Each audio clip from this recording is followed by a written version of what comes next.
The credit card statement sat on the coffee table between us like a living thing, each line item screaming truths I'd spent 10 years refusing to see.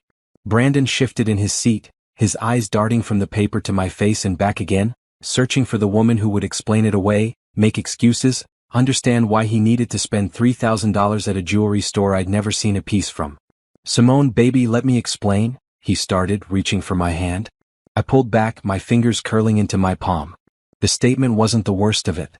That honor belonged to the folder I'd found in his gym bag that morning, stuffed with apartment listings in a part of town I'd never heard him mention, printed emails about wedding venue cancellations for dates we'd never discussed, and photos. So many photos. Brandon with a woman I'd never met, her hand on his chest, his arm around her waist, both of them smiling like they had a secret the whole world was too stupid to discover. How long? My voice came out steady, which surprised me. Inside, everything was breaking apart, 10 years of my life crumbling like wet paper. How long what? He was going to play stupid. Of course he was. I stood up, walked to my bedroom and returned with the folder. I dropped it on top of the credit card statement. "How long have you been planning to leave me for, Tiffany?" The color drained from his face. His mouth opened and closed twice before any sound came out. "You went through my stuff?" "Your stuff?" "Your stuff that I paid for, in the gym bag I bought you, in the apartment I pay rent for?" My laugh sounded foreign to my own ears. "Answer the question, Brandon." He ran his hand over his face, a gesture I'd seen 1,000 times when he was trying to figure out which version of the truth would work best. "It's not what you think." "Then tell me what it is. Tell me why you're looking at apartments with another woman. Tell me why you bought her a $3,000 necklace with my credit card. Tell me why you canceled venue visits for our wedding while telling me you were too busy with work to plan anything." I was going to tell you. His voice dropped to that soft, pleading tone he used when he wanted something. "After the wedding." The words didn't make sense at first. I sat down slowly, trying to process what he'd just said. "After our wedding? You were planning to marry me and then leave me?" "The insurance, Simone. Your health insurance at the hospital is incredible. If we got married, I'd be covered for a year even after the divorce. And the tax benefits we could file jointly for this year, get that return, and then split it after." I stared at him. This man I'd supported through community college. This man whose car payments I'd made when he was between jobs. This man whose mother's medical bills I'd helped pay. This man was sitting in my living room in the apartment I rented on the furniture I bought, telling me he planned to commit marriage fraud. "Get out. Baby, please just listen. Get out." I stood again, my hands shaking now that the shock was wearing off and the rage was settling in. "Get out of my apartment right now. Simone, you're overreacting. We can talk about this like adults." "Adults? You want to talk about being adults?" I walked to the kitchen and grabbed the stack of bills from the counter. I'd been organizing them that morning, trying to figure out why my savings account was so much lower than it should be. Now I knew. "Let's talk about the adult who's been paying your car insurance for 3 years. The adult who paid off your credit card debt twice. The adult who gave you a supplementary credit card that you've been using to wine and dine another woman." I threw the bills at him. They scattered across the coffee table and floor, a paper trail of my own stupidity. "I never asked you to do any of that," he said, but his voice was weak. "You're right. You never asked. You just took. You just smiled and kissed me and told me you loved me and told me we'd get married soon, real soon, just as soon as you got the promotion, just as soon as you saved a little more, just as soon as the timing was right. 10 years of soon, Brandon. I do love you." "No." I shook my head. "You love my paycheck. You love my benefits. You love having a place to stay and someone to take care of you. But you don't love me. If you loved me, you wouldn't have spent the last however many months planning to use me one last time before moving on to whatever Tiffany can give you. She doesn't mean anything. I don't care." And I realized, saying it out loud, that it was true. I didn't care about Tiffany. I didn't care about what she had that I didn't. I didn't care about their relationship. I only cared about the years I'd wasted, the money I'd spent, the dreams I'd put on hold because Brandon always needed something. "I need some time to find a place," he said, switching tactics. "You can't just throw me out on the street. Watch me." I grabbed my phone from my pocket. "You have 2 hours to pack your things and leave. Whatever you don't take, I'm donating. The locks get changed tomorrow." "Simone, be reasonable." "I'm being very reasonable. I could call the police right now and have you removed for using my credit card without permission. I could file a report about your fraud scheme. But I'm giving you 2 hours to leave quietly." He stood up, his face shifting from pleading to angry. "You think you're better than me? You think you're so perfect? I stayed with you out of kindness.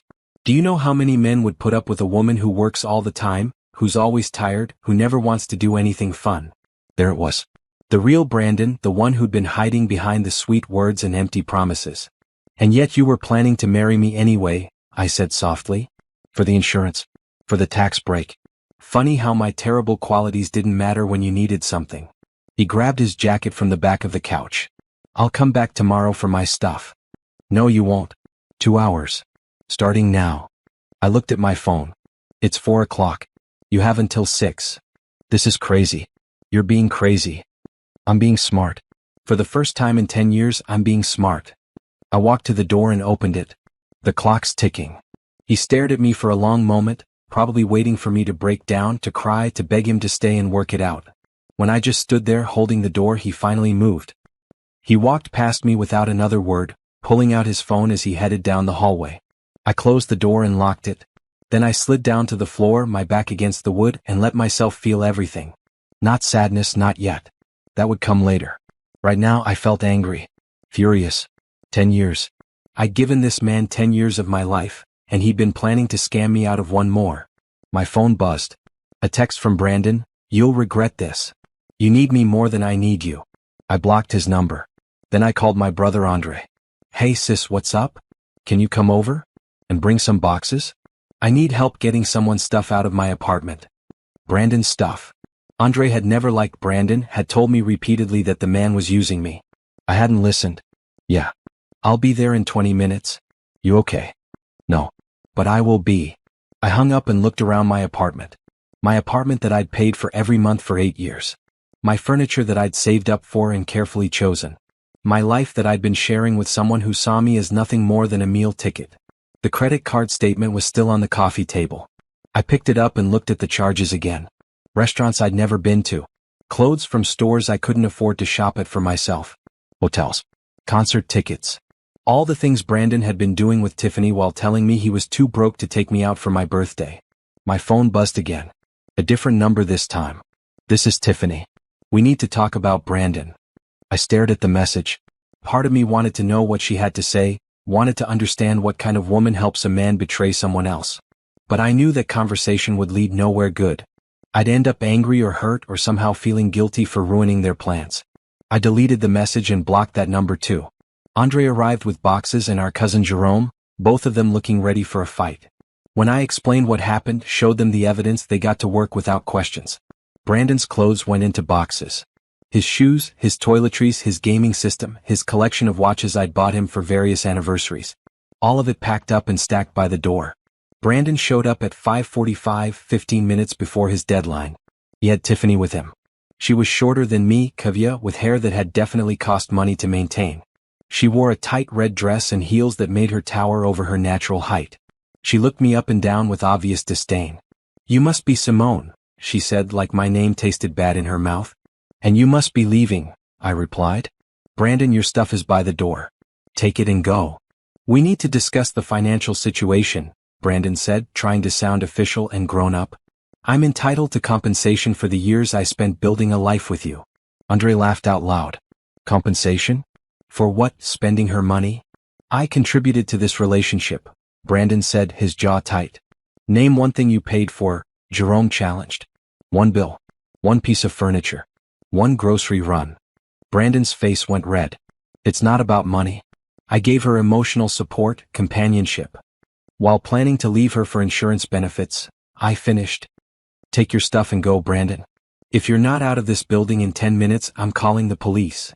You're going to regret this, Tiffany said, stepping forward. Brandon is a good man. You obviously didn't appreciate him. Then you should be happy to have him, I said. And his debt. And his mother's medical bills. And his car payments. I hope you make good money, Tiffany, because Brandon is expensive. Her face changed. Just a flicker, but I caught it. She didn't know about all of that. Brandon hadn't told her how much it cost to keep him afloat. Get your boxes and get out, Andre said, his voice low and dangerous. Now. Brandon grabbed 2 boxes. Tiffany stood there, looking between us, her confidence wavering. Finally, she grabbed a box too, stumbling a little in her heels. It took them 3 trips to get everything out. On the last trip, Brandon paused at the door. I really did love you, Simone. No, I said quietly. You really didn't? But that's okay. I'm going to love myself enough for both of us now. He left. The door closed. Andre changed the locks while Jerome ordered pizza. We sat in my apartment, my newly Brandon-free apartment, and ate in comfortable silence. You did the right thing, Andre finally said. I know. And I did. It hurt, and it would probably hurt worse tomorrow and the day after that, but I knew I'd done the right thing. 10 years was long enough to invest in someone who'd been planning to cash me out all along. My phone, which I'd left on the counter, buzzed with another message. I ignored it. Whoever it was could wait. Right now, I was going to sit with my brother and cousin and eat pizza and start figuring out who Simone was without Brandon taking up all the space in her life. The morning after I kicked Brandon out, I woke up to silence. Not the comfortable silence of a peaceful home, but the hollow quiet that comes when you realize something you'd built your whole routine around is suddenly gone. No sounds of Brandon in the shower. No smell of the coffee he'd make while using the last of the milk and forgetting to add it to the grocery list.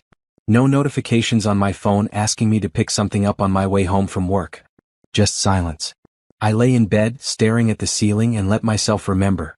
Not the good times, because thinking about those would make me doubt myself. I needed to remember the truth. The real story of the last 10 years. We'd met at a community center where I volunteered on weekends. I was 25, working as a nursing assistant at the hospital, taking night classes to become a registered nurse. Brandon was 27, charming and funny, with big dreams about starting his own business. He talked about his plans with such confidence that I believed every word. Our first date was at a diner. I paid. He'd forgotten his wallet in his other pants. I didn't mind. I made good money for my age, lived with roommates to save on rent, and wasn't bothered by covering a $20 meal. The second date I paid again. And the third. By the fourth I started to notice a pattern, but Brandon always had an explanation. He was between jobs. His last paycheck had gone to help his mother. His car needed repairs. There was always something, and I always understood because that's what people who care about each other do. They help. 6 months in, he moved into my apartment. My roommate had just moved out to live with her boyfriend, and Brandon's lease was ending. It made sense. We were serious about each other. Why waste money on 2 places when we could save by sharing one? Except we didn't save. My half of the rent stayed the same, and I started paying for all the groceries because Brandon's job search was taking longer than expected. I paid for utilities because he needed to conserve his savings for when he found work. I paid for dates because he felt bad about being broke and I didn't want him to feel worse. 3 months later, he got a job at a call center. Minimum wage, not what he wanted, but something. I was proud of him for taking it despite it being beneath his potential. He promised things would get better. They didn't. The call center job lasted 4 months before he quit. His manager was disrespectful, he said. The hours were terrible. The customers were abusive. I told him to do what was best for his mental health. He'd find something better. Then came the business ideas. First, it was a clothing line. He needed startup money for inventory. I gave him $2,000 from my savings. The clothes sat in our closet for months before he admitted the market was too saturated. Then it was a food truck. He needed money for a down payment on the truck. I gave him $3,000. The truck deal fell through, and he spent the money on a course about business management instead. That course led to another business idea that needed another investment. I kept giving because I believed in him. Because I loved him. Because he promised that once his business took off, he'd pay me back double and take care of me the way I'd been taking care of him. Meanwhile, I was working double shifts at the hospital, going to nursing school, and handling every single expense in our life together. His car insurance. His phone bill. His mother's medications when she couldn't afford them. His credit card debt from before we met. I paid it all and told myself it was temporary. Year 3, I became a registered nurse. My salary nearly doubled. Brandon was so proud of me. He took me out to dinner to celebrate. I paid, of course, but he'd made the reservation, and that counted for something, right? With my new salary, I moved us into a nicer apartment. 1 bedroom instead of a studio. A building with a gym and a parking spot. Brandon loved it. He started working out every day, taking full advantage of the gym I was paying membership fees for. Year 4, I brought up marriage. We'd been together long enough. We loved each other. Why not make it official? Brandon agreed but said we should wait. He wanted to be in a better financial position. He didn't want me to have to pay for our wedding. It was sweet, considerate even. I told him I didn't mind waiting. Year 5, his mother got sick. Really sick. The medical bills were crushing her. Brandon was her only child. How could we not help? I gave him $5,000 to cover her treatment. Then another $3,000 for follow-up care. Then monthly contributions to her medication costs. His mother was kind to me, always thanking me, always telling Brandon how lucky he was. I didn't mind helping her. Year 6 I paid off his car. The payments were killing him, he said, and he needed reliable transportation to look for better jobs. $10,000 cleared in one payment. He cried and told me I was the best thing that ever happened to him. Year 7 I brought up marriage again. He said soon. Real soon. He just wanted to get his life together first. Wanted to be able to contribute equally. I respected that. I could wait a little longer. Year 8 a new business idea. This one was going to work, he promised. He just needed $15,000 for equipment and licensing. I gave him $12,000, all I had left in my savings after helping with his mother and the car and the daily expenses of supporting both of us.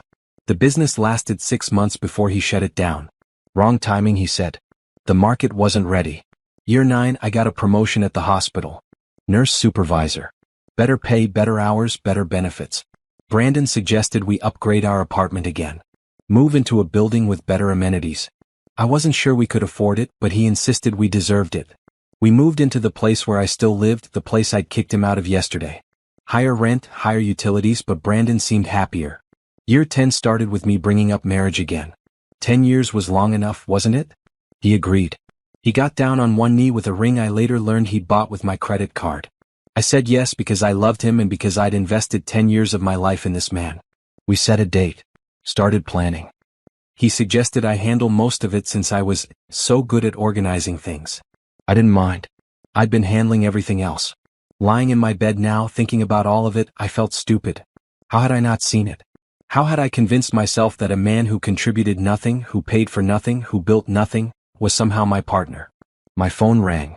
Nicole, my best friend from nursing school. I texted her last night, a simple message, kicked Brandon out. Long story. Call me tomorrow. Tell me everything, she said when I answered. I did. The credit card statement. The folder. Tiffany. The plan to marry me for benefits and then divorce me. All of it spilled out in a rush of words that left me breathless. That sorry piece of... Nicole stopped herself. Simone, I'm so sorry. But also I'm not. You know I never liked him. I know. You're too good for him. You always were. Then why did I stay? The question I'd been avoiding asking myself. Because you're loyal. Because you're kind. Because you believe in people. None of that is wrong. What's wrong is him taking advantage of it for 10 years. I gave him so much money, Nicole. So much. I could have bought a house by now. I could have traveled. I could have. Don't do that to yourself. You made choices with the information you had. You trusted someone you loved. That's not wrong. He's the one who did wrong. I know.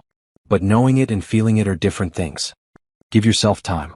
You just found out yesterday. You're allowed to feel however you feel. We talked for another hour. She offered to come over, but I told her I needed time alone to think. After we hung up, I got up and made myself breakfast. Eggs and toast, nothing fancy. As I ate, I started making a list of all the things I'd paid for over the years. Everything I could remember.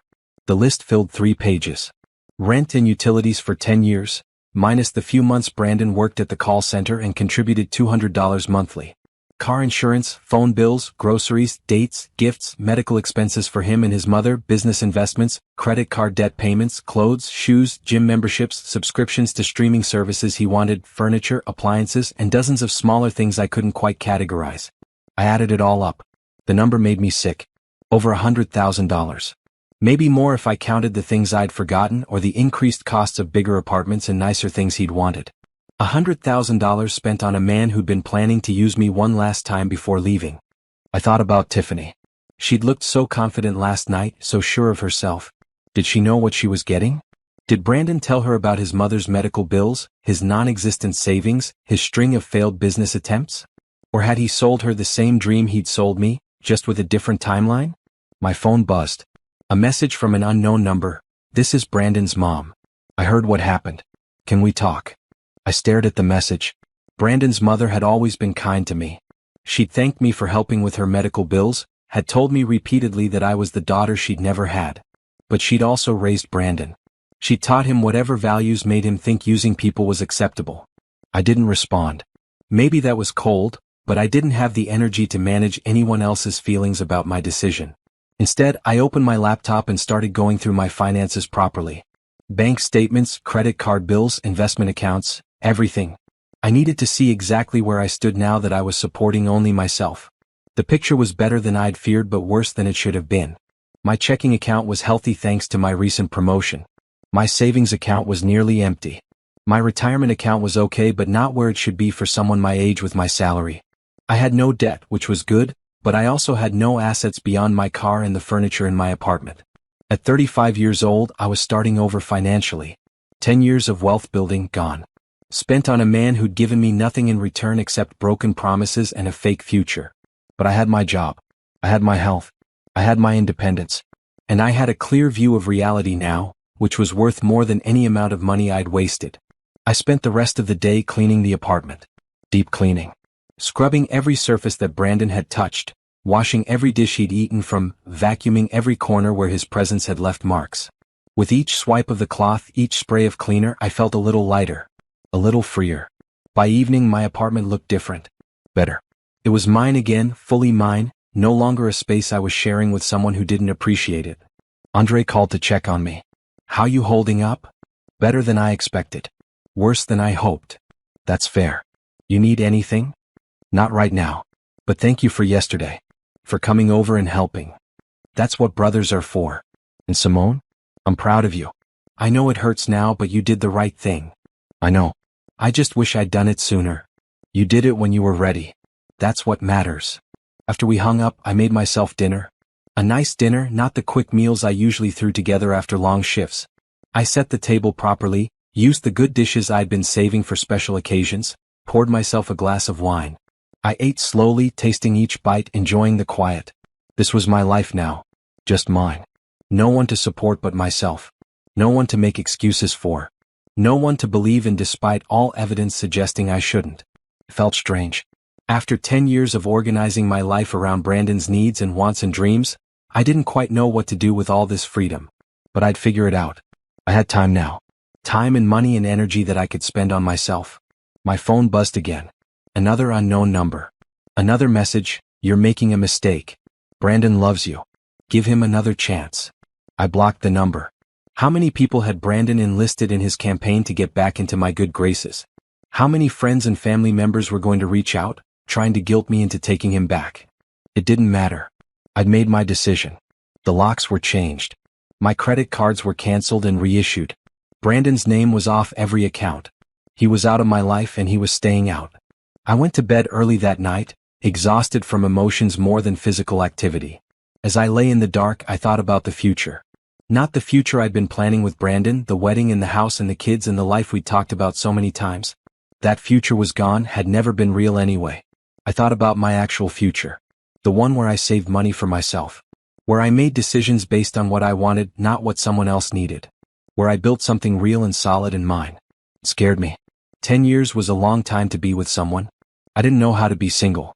Didn't know how to date or meet people or trust my judgment after getting it so wrong with Brandon. But I'd learn. I'd take my time and figure it out. For now, I just needed to heal. To let go of the anger and disappointment and regret. To forgive myself for being trusting and generous and loving. To accept that none of those qualities were weaknesses, even though someone had weaponized them against me. Tomorrow, I'd wake up and go to work and start building my life again. But tonight, I'd let myself feel everything. The sadness and the relief and the anger and the hope. All of it was valid. All of it was part of moving forward. I closed my eyes and fell asleep in my quiet apartment. Alone but not lonely, hurt but not broken, ready to begin again. Monday morning arrived with the kind of clarity that only comes after burning down your old life.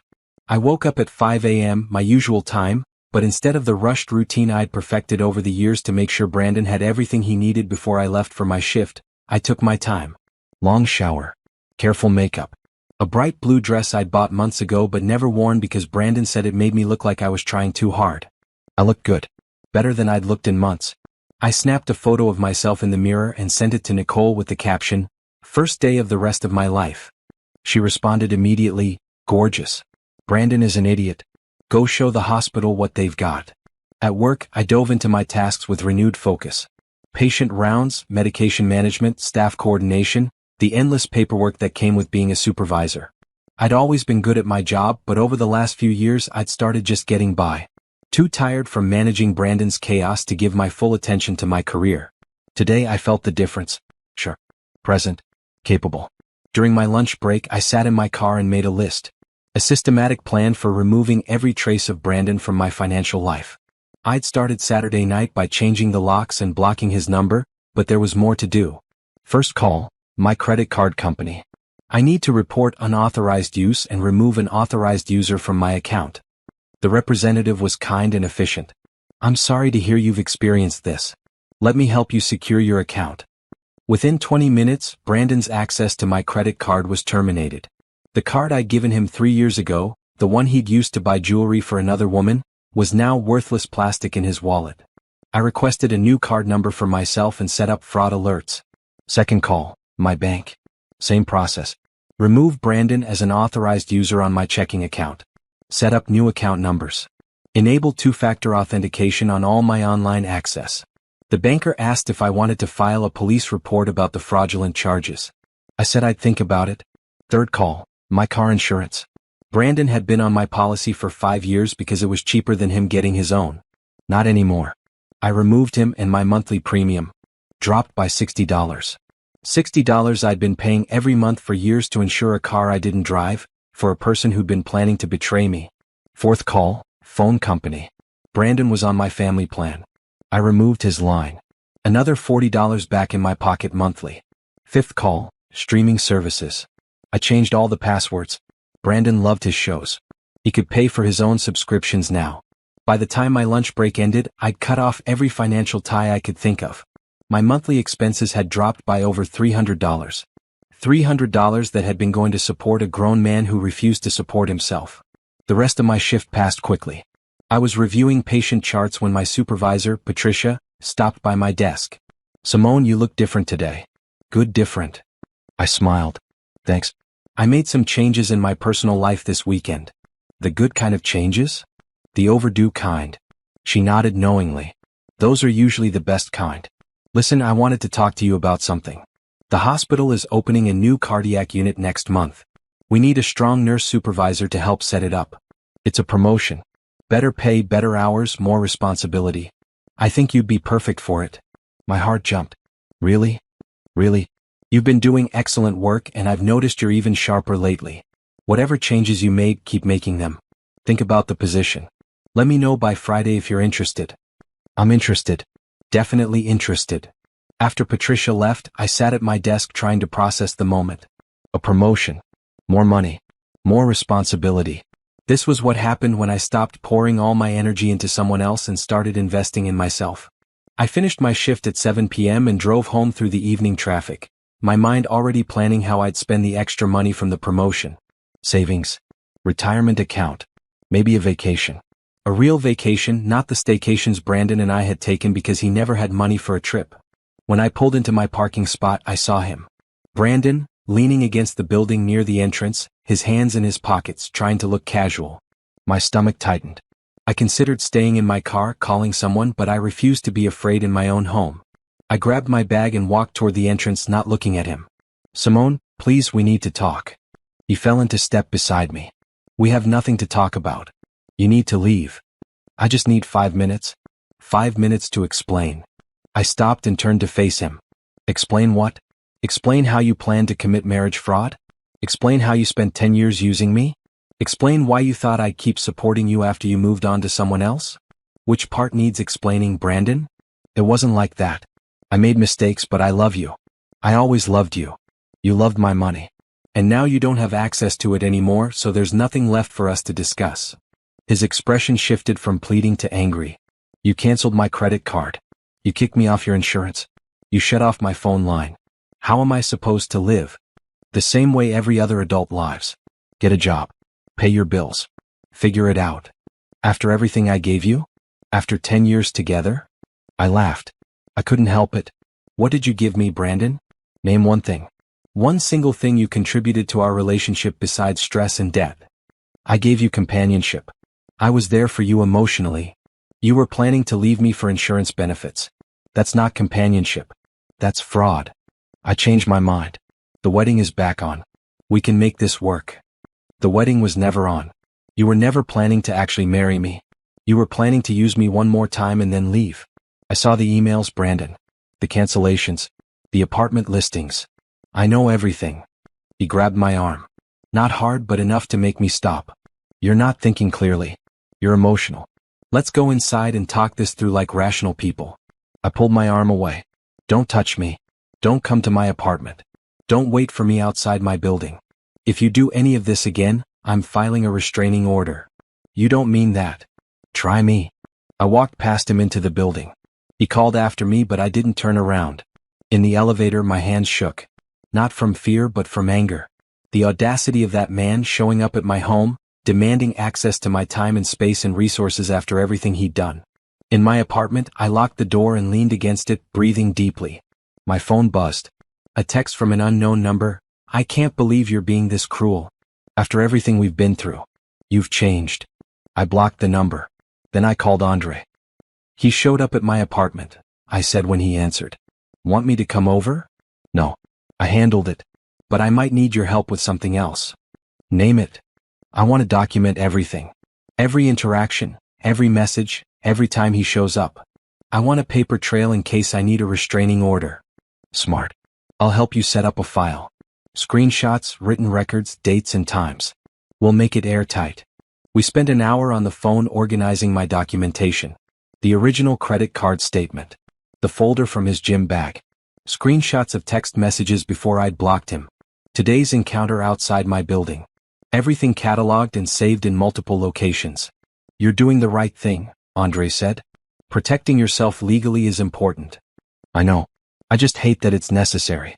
10 years and it ends with me preparing for a restraining order. It ends with you protecting yourself from someone who would have kept using you.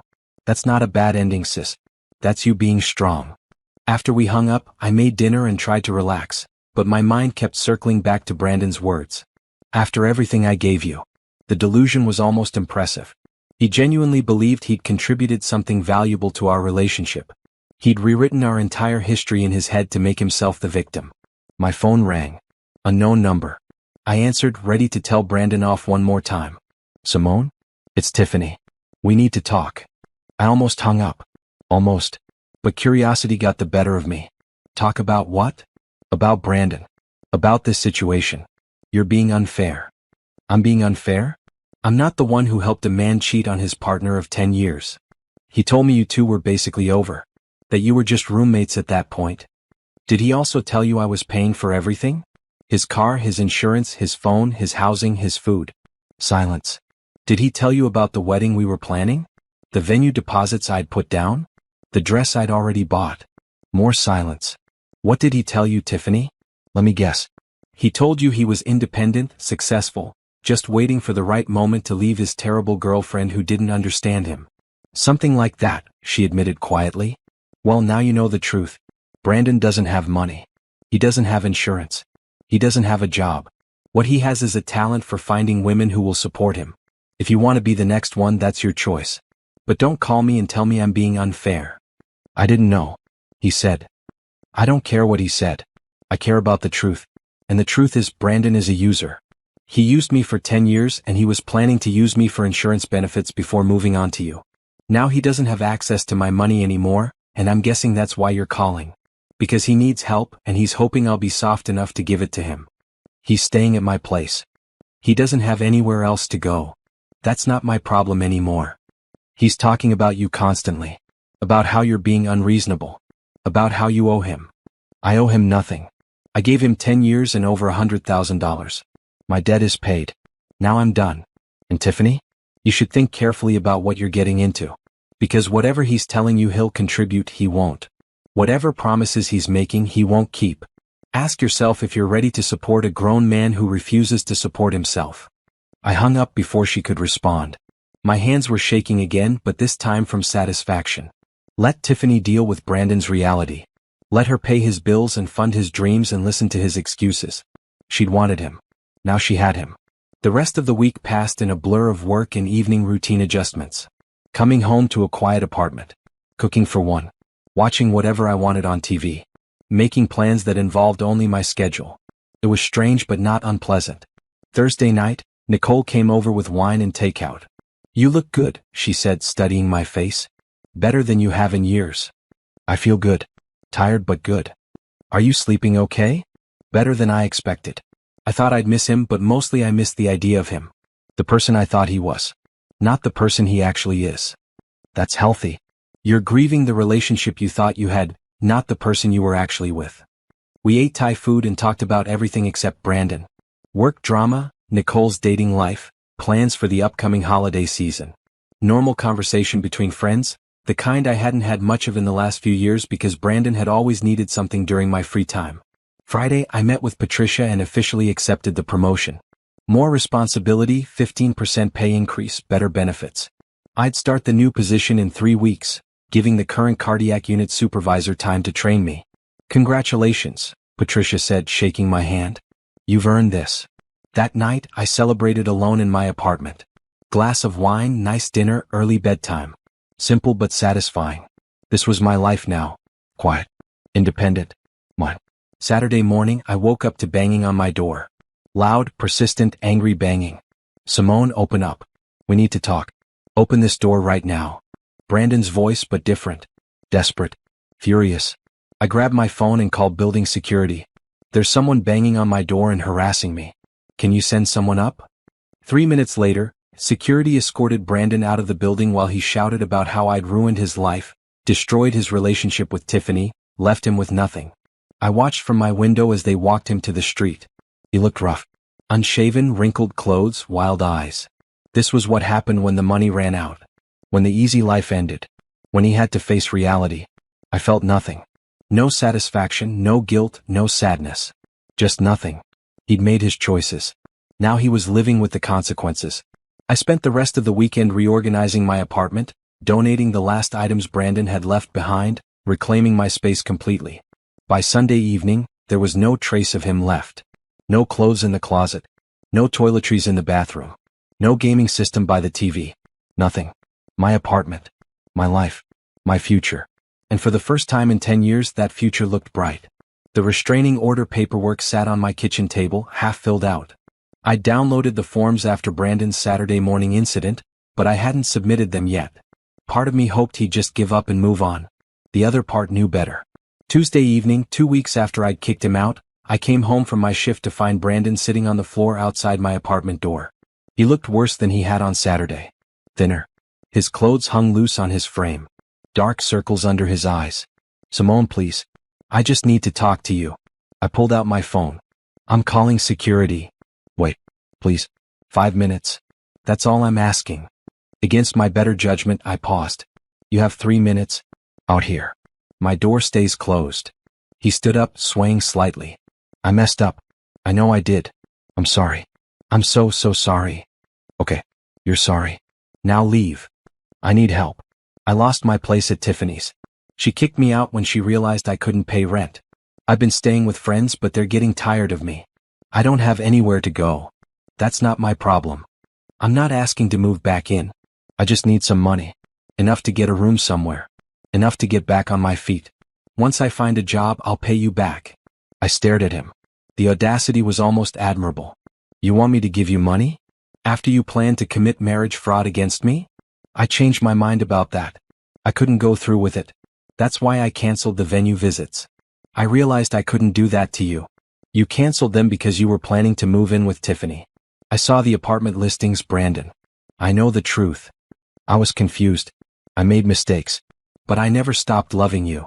3 minutes are up. Leave now, or I'm calling security and filing the restraining order I've been holding off on. His face changed. The pleading expression dropped, replaced by something harder. You're really going to do this? After 10 years? After everything we built together? We didn't build anything together. I built a life and you lived in it rent-free. I gave you my time.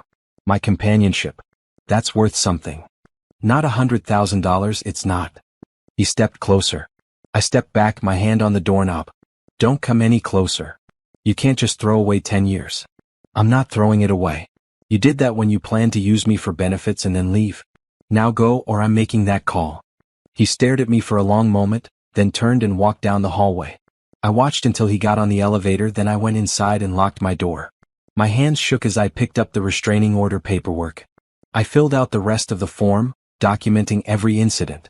Saturday's door banging. Tonight's hallway ambush. The harassing texts from unknown numbers. All of it. Wednesday morning, I filed the paperwork at the courthouse before my shift. The clerk was kind and efficient. The judge will review this and decide whether to issue a temporary order. You should hear something within a few days. Thank you. At work, I threw myself into preparation for my new position. The current cardiac supervisor, Glenn, was walking me through the unit's protocols and procedures. I took detailed notes, asked questions, absorbed everything. This promotion was going to change my life, give me financial security I'd never had while supporting Brandon. During lunch, Nicole met me in the cafeteria. How are you doing? Better. I filed for a restraining order this morning. Good. You need protection from him. He showed up at my apartment again last night, begging for money. Of course he did. What did you say? No. Obviously. And he accepted that? Not really. But he left when I threatened to call security. Nicole shook her head. This guy doesn't quit. He will once the restraining order goes through. He'll have to. Thursday afternoon, I got a call from an unknown number. I almost didn't answer, but something made me pick up. Hello? Simone? This is Brandon's mother, Helen. I closed my eyes. I'd been expecting this call. Hello, Helen. I heard about what happened between you and Brandon. I wanted to reach out, see if we could talk about it. There's nothing to talk about. Brandon and I are over. He told me you kicked him out with nowhere to go. That you cut off all his access to money and resources. That you're refusing to help him even though he's desperate. Did he tell you why I did those things? Silence. Did he tell you about Tiffany? About his plan to marry me for insurance benefits and then divorce me? About the 10 years I spent supporting him while he contributed nothing? Brandon said you misunderstood the situation. I have documentation, Helen. Credit card statements. Emails. Text messages. I didn't misunderstand anything. Brandon used me for 10 years, and when I found out he was planning to use me one more time, I cut him off. He's my son. He made mistakes, but he's a good person. He's a good person to you because I paid your medical bills. I paid for your medications. I gave Brandon money to help you. But that's over now. I'm not responsible for either of you anymore. He has nowhere to go, Simone. He's living on friends' couches. He can't afford food. Is that what you want? For him to suffer? I want him to take responsibility for his own life. He's 37 years old. It's time he learned to support himself. You're being cruel. I'm being smart. For the first time in 10 years, I'm protecting myself instead of protecting him. If that seems cruel to you, I'm sorry, but I'm not changing my mind. He loves you. He made mistakes, but he loves you. No, he doesn't. He loves what I provided. Money, stability, housing, insurance. Now that those things are gone, his love is gone too. That's not real love, Helen. That's convenience. Please just give him one more chance. Help him get back on his feet. Once he's stable, he'll pay you back. I gave him 10 years of chances. I'm done. I'm sorry, but I'm done. I hung up before she could respond. My chest felt tight. I'd liked Helen. She'd been kind to me, had treated me like family. But she'd raised Brandon to think using people was acceptable. She'd enabled his behavior for 37 years. I couldn't let her guilt me into enabling it anymore. Friday morning, I received notification that my request for a temporary restraining order had been approved. Brandon was not allowed to contact me directly or indirectly, come within 500 feet of my home or workplace, or make any attempts to communicate through third parties. Violation would result in arrest. I felt relief wash over me. Legal protection. Real consequences if he didn't leave me alone. That afternoon, Brandon's best friend Kevin showed up at the hospital. He waited in the lobby until my shift ended, then approached me as I was leaving. Simone, can we talk? No. The restraining order covers contact through third parties. If you're here on Brandon's behalf, you need to leave. I'm here as a friend. Your friend too. We've known each other for years. I stopped walking. What do you want, Kevin? Brandon is in bad shape. Really bad. He's not eating right. He's depressed. He needs help. Then he should see a therapist. He needs you. No, he needs money. And I'm not giving him any. If you're really his friend, you'll tell him to get a job and start supporting himself like an adult. He's trying. But he can't even afford to buy clothes for interviews. He can't afford to eat properly. He's desperate. That's what happens when you spend 10 years refusing to work and depending on someone else to fund your life. You're the one who enabled him. You let him get comfortable. Now you're pulling the rug out and expecting him to land on his feet. I stepped closer to Kevin, anger rising in my chest. I enabled him? I worked double shifts while he sat at home. I paid every bill while he pursued pipe dreams. I built a life while he coasted through on my hard work. And the whole time he was planning to betray me. So don't you dare blame me for his situation. He made mistakes, but... No buts. He made choices. For 10 years he chose not to work. He chose not to contribute. He chose to let me carry the weight of our entire life together. Those were his choices. Now he gets to live with the consequences. He's talking about hurting himself. My blood ran cold. Is he actually in danger, or is he manipulating you the way he manipulated me for a decade? Kevin looked uncomfortable. I don't know. But what if he's serious? If you genuinely believe he's a danger to himself, call 911. Get him professional help. But don't come to me expecting me to rescue him again. I'm not responsible for his mental health. I'm not responsible for his housing. I'm not responsible for his life. He's a grown man. Let him act like one. You used to care about him. I used to believe he cared about me too. I was wrong. Now please leave.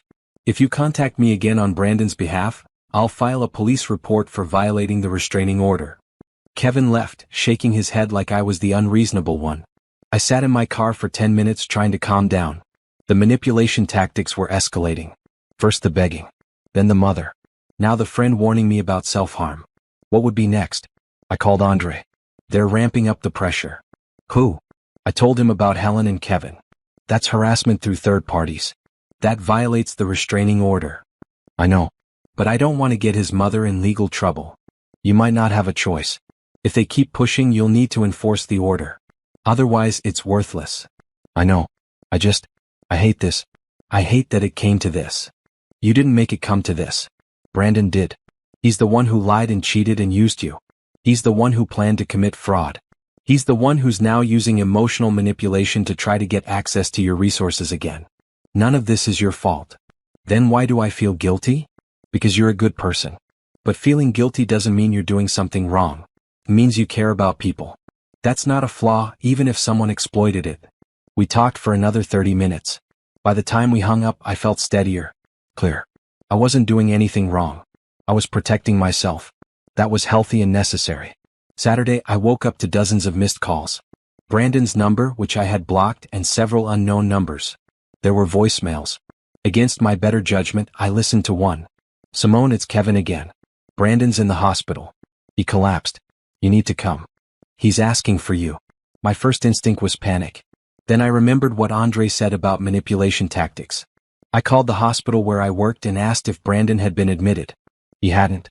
I called the other 2 hospitals in the area. No Brandon. It was a lie. A manipulation tactic designed to scare me into breaking my boundaries. I blocked all the unknown numbers and spent the rest of the day documenting everything. The calls. The voicemails. Kevin's harassment. All of it photographed and saved. If I needed to escalate the restraining order, I had evidence. Sunday was quiet. Too quiet. I kept waiting for the next manipulation attempt, but nothing came. I tried to relax, to enjoy my day off, but anxiety kept creeping in. What would Brandon try next? Monday morning I found out. I arrived at work to find flowers on my desk. 24 red roses with a card. I'm sorry. Please give me another chance. I love you. B. I called security immediately. Someone delivered flowers to my desk. The sender is the subject of my restraining order. Can you remove them and check the security footage to see who delivered them? Security took the flowers and promised to review the footage. An hour later they called back. The delivery was made by a standard flower service. The order was placed online with cash payment. No way to trace it directly to your ex, but we have it documented. Another violation. Another piece of evidence. I was building an ironclad case for a permanent restraining order. At lunch, I met with Patricia to discuss my transition into the new role.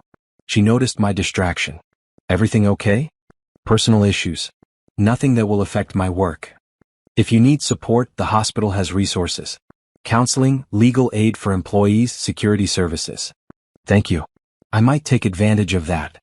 That evening, I got home to find a box outside my apartment door. My name on it, no return address. I called building security before opening it. Inside were photos. Pictures of Brandon and me from over the years. Happy moments I'd forgotten about. Vacations we'd taken, holidays we'd celebrated, Ordinary days that had seemed special at the time. At the bottom of the box was a letter. I didn't read it. I photographed everything, documented the delivery, and called the non-emergency police line to report the restraining order violation.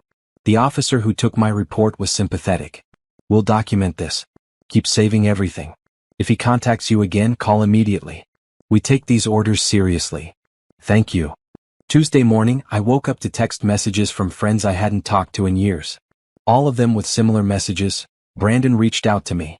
He says you're being unreasonable. He sounds really upset. Maybe you should talk to him."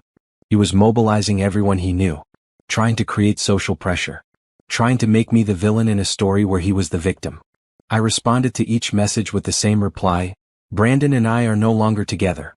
I have a restraining order against him for stalking and harassment. If he contacts you again, please don't pass along messages. Thank you for understanding." Some people responded with support. Others went quiet, probably thinking I was overreacting. I didn't care. I knew the truth. I had the documentation. Their opinions didn't change reality. By Wednesday, the harassment had escalated to a new level. Unknown numbers calling my phone constantly. Messages on social media from fake accounts. Even a letter to my workplace claiming I'd stolen money from Brandon and demanding I pay it back. I forwarded everything to the police. Documented everything. Stayed calm and methodical. This was Brandon's last desperate attempt to regain control. He was using every tactic he could think of, hoping something would work. Nothing would. I was done. Completely, irrevocably done. Thursday afternoon, I met with a lawyer who specialized in restraining orders. She reviewed my documentation and nodded approvingly. "You've built an excellent case. With this evidence, we can push for a permanent order." The constant contact through third parties, the letters, the flowers, the harassment campaign on social media, it all demonstrates a pattern of stalking and intimidation. How long will the process take? A few weeks. We'll file the paperwork, get a court date, present your evidence. Given how thorough your documentation is, I'm confident the judge will grant the permanent order. Thank you. In the meantime, keep doing what you're doing. Document everything. Don't respond to any contact. Stay safe. I left her office feeling empowered. I had legal protection. I had a plan. I had evidence. Brandon's manipulation tactics were failing. His harassment was being documented. His control over my life was over. That night, I sat in my apartment and thought about the last 3 weeks. The discovery of Brandon's betrayal. The decision to cut him off. The systematic removal of his access to my life. The restraining order. The constant harassment. All of it had been hard, but I'd survived. More than survived. I'd stood firm in my boundaries, protected myself, and refused to be manipulated. For the first time in 10 years, I was proud of myself. Not for what I'd given someone else, but for what I'd done for me. My phone buzzed. "Nicole, proud of you. Want to come over this weekend? We're having a game night." I smiled and typed back, "I'll be there." Life was moving forward. My life. On my terms. And it felt good. 3 weeks into my new position as cardiac unit supervisor, I finally felt like I could breathe. The harassment from Brandon had slowed to a trickle after the police issued him a formal warning about the restraining order violations. My lawyer was preparing for the permanent order hearing. And for the first time in over a decade, I was focused entirely on myself. The promotion came with a 15% raise, which translated to an extra $1,000 monthly in my pocket. $1,000 that wasn't going toward someone else's car payment or failed business venture. I sat at my kitchen table on a Saturday morning, staring at my budget spreadsheet, marveling at all the green numbers. Rent, utilities, car payment, insurance, groceries, phone bill. The necessities took up less than half my income now. The rest was mine to save, invest, or spend however I wanted. I opened a high-yield savings account and set up automatic transfers. $500 every month, no exceptions. In my first month alone, I'd saved more than I'd managed to save in the entire previous year. My retirement account got a boost too. I increased my contribution percentage and adjusted my investment allocations based on advice from a financial advisor I'd scheduled a consultation with. She'd looked at my accounts and been honest. "You're behind where you should be for your age and income, but you have time to catch up. Let's build you a solid plan." That plan included aggressive saving, smart investing, and building an emergency fund that could cover 6 months of expenses. For the first time since I'd met Brandon, I had financial goals that didn't include funding someone else's dreams. Work itself was challenging but satisfying. The cardiac unit was fast-paced, requiring constant decision-making and problem-solving. I thrived on it. My team respected me, my patients were getting excellent care, and Patricia had already complimented my leadership style twice in my first month. "You've really come into your own," she said during our weekly check-in. "Whatever changes you made in your personal life, they're paying off professionally too." "Thank you. I feel more focused than I have in years." "It shows. Keep it up." Nicole had started inviting me to more social events.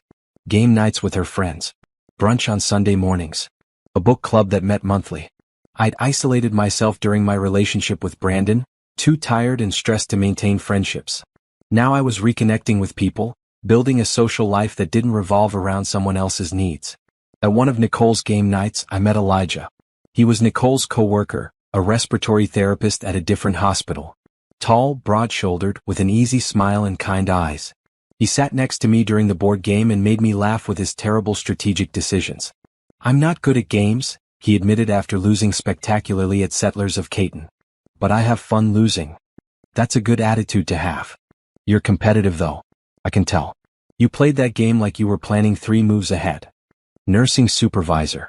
Strategic thinking is part of the job. Makes sense. He paused, then added, "Nicole mentioned you just got out of a long relationship." "She did. Not in a gossipy way. Just mentioned you were single now and seemed happier than she'd seen you in years. I hope that's not weird that I'm telling you this." "It's not weird. And it's true. I am happier." "Good. You deserve to be happy." We talked for the rest of the evening. Easy conversation about work, hobbies, favorite foods, travel dreams. He didn't pry about my past relationship, didn't push for personal information I wasn't ready to share.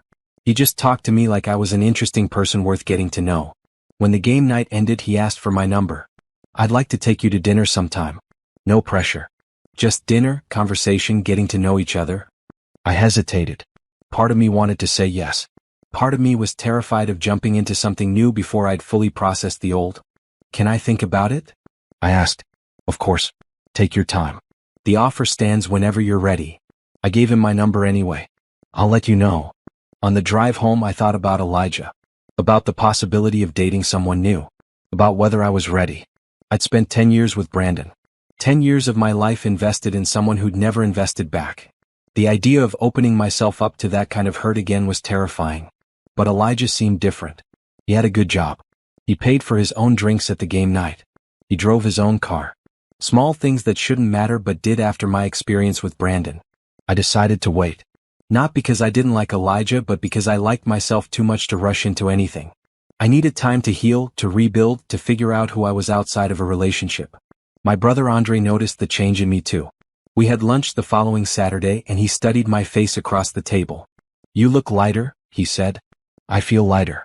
Like I've been carrying a heavy backpack for years and finally put it down." "That's exactly what you did. You've been carrying Brandon's weight for a decade." "I know. I can't believe I didn't see it sooner." "You saw what you wanted to see. A partnership. Someone who would eventually step up and contribute equally. That's not a character flaw, Simone. That's hope. Hope that was misplaced. Maybe. But better to hope and be disappointed than to never hope at all." We talked about my promotion, my savings goals, my plans for the future. Andre was proud of me. I could hear it in his voice, see it in his eyes. His little sister was finally taking care of herself. "Have you heard from Brandon lately?" he asked. "Not directly. The restraining order is working. But I heard through mutual friends that he's struggling. Lost his place at Tiffany's. Bouncing between friends' couches. Can't keep a job." "Good. Andre. I mean it. Good. He deserves to struggle. He needs to learn that actions have consequences. Maybe this will finally teach him to stand on his own. Maybe." "How do you feel about it? Hearing he's struggling?" I thought about the question. Really thought about it. I feel nothing. No satisfaction, no guilt, no sadness. Just nothing. His life isn't my responsibility anymore. That's healthy. Is it? Shouldn't I care at least a little? We were together for 10 years. You cared for 10 years while he used you. You've earned the right to feel nothing now. Don't second guess yourself. That conversation stayed with me. I examined my feelings carefully, looking for hidden guilt or sadness or regret. But Andre was right. I felt nothing about Brandon's situation. He'd made his choices. Now he was living with them. The permanent restraining order hearing happened in early November. I sat in the courtroom with my lawyer, presenting months of documentation. The flowers, the letters, the harassment through third parties, the constant phone calls, the social media attacks. All of it laid out in chronological order with evidence and witnesses. Brandon showed up without a lawyer. He tried to speak on his own behalf, claiming I was exaggerating, that he just wanted to talk to me like adults, that I was being vindictive. The judge wasn't impressed. Mr. Foster, the evidence is overwhelming. You've violated the temporary restraining order multiple times. You've harassed Ms. Reed through third parties. You've sent unwanted gifts and letters. Your behavior constitutes stalking. I'm granting the permanent restraining order. You are not to contact Ms. Reed in any way, directly or indirectly, for a period of 5 years. Any violation will result in immediate arrest.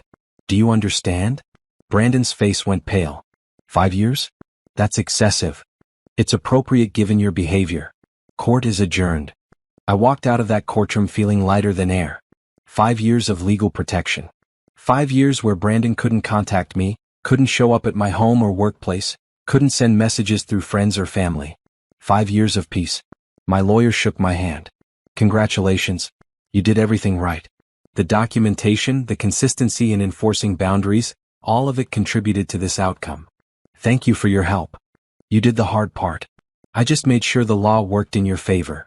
That evening, I celebrated with Nicole and Andre.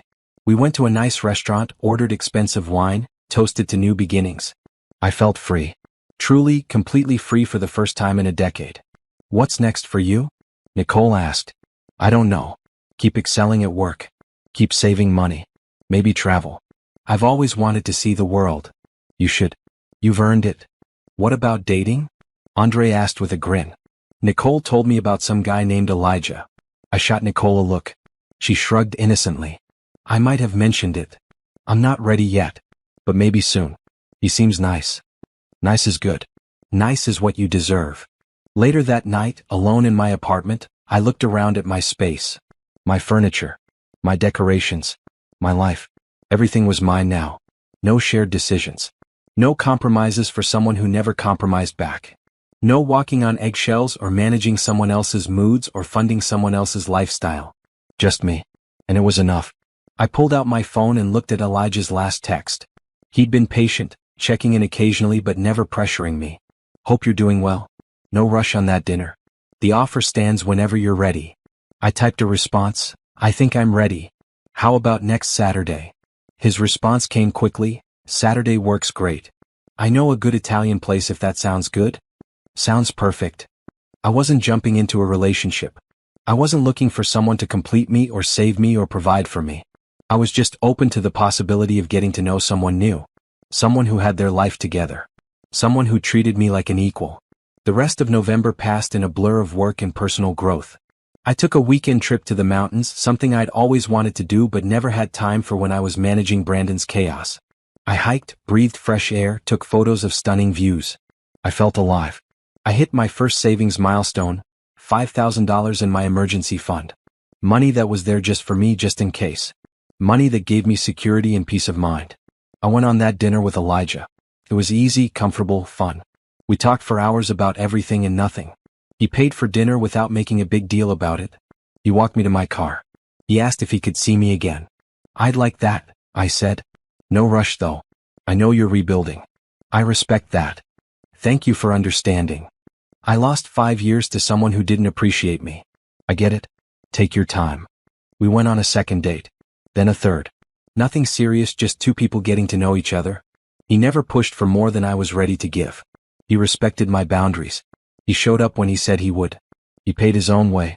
Small things that meant everything after Brandon. By December, I felt like a completely different person than I'd been 6 months ago. Stronger. More confident. More secure. I'd built a fortress around myself, not to keep people out, but to protect the peace I'd worked so hard to create. I was thriving. At work. Financially. Socially.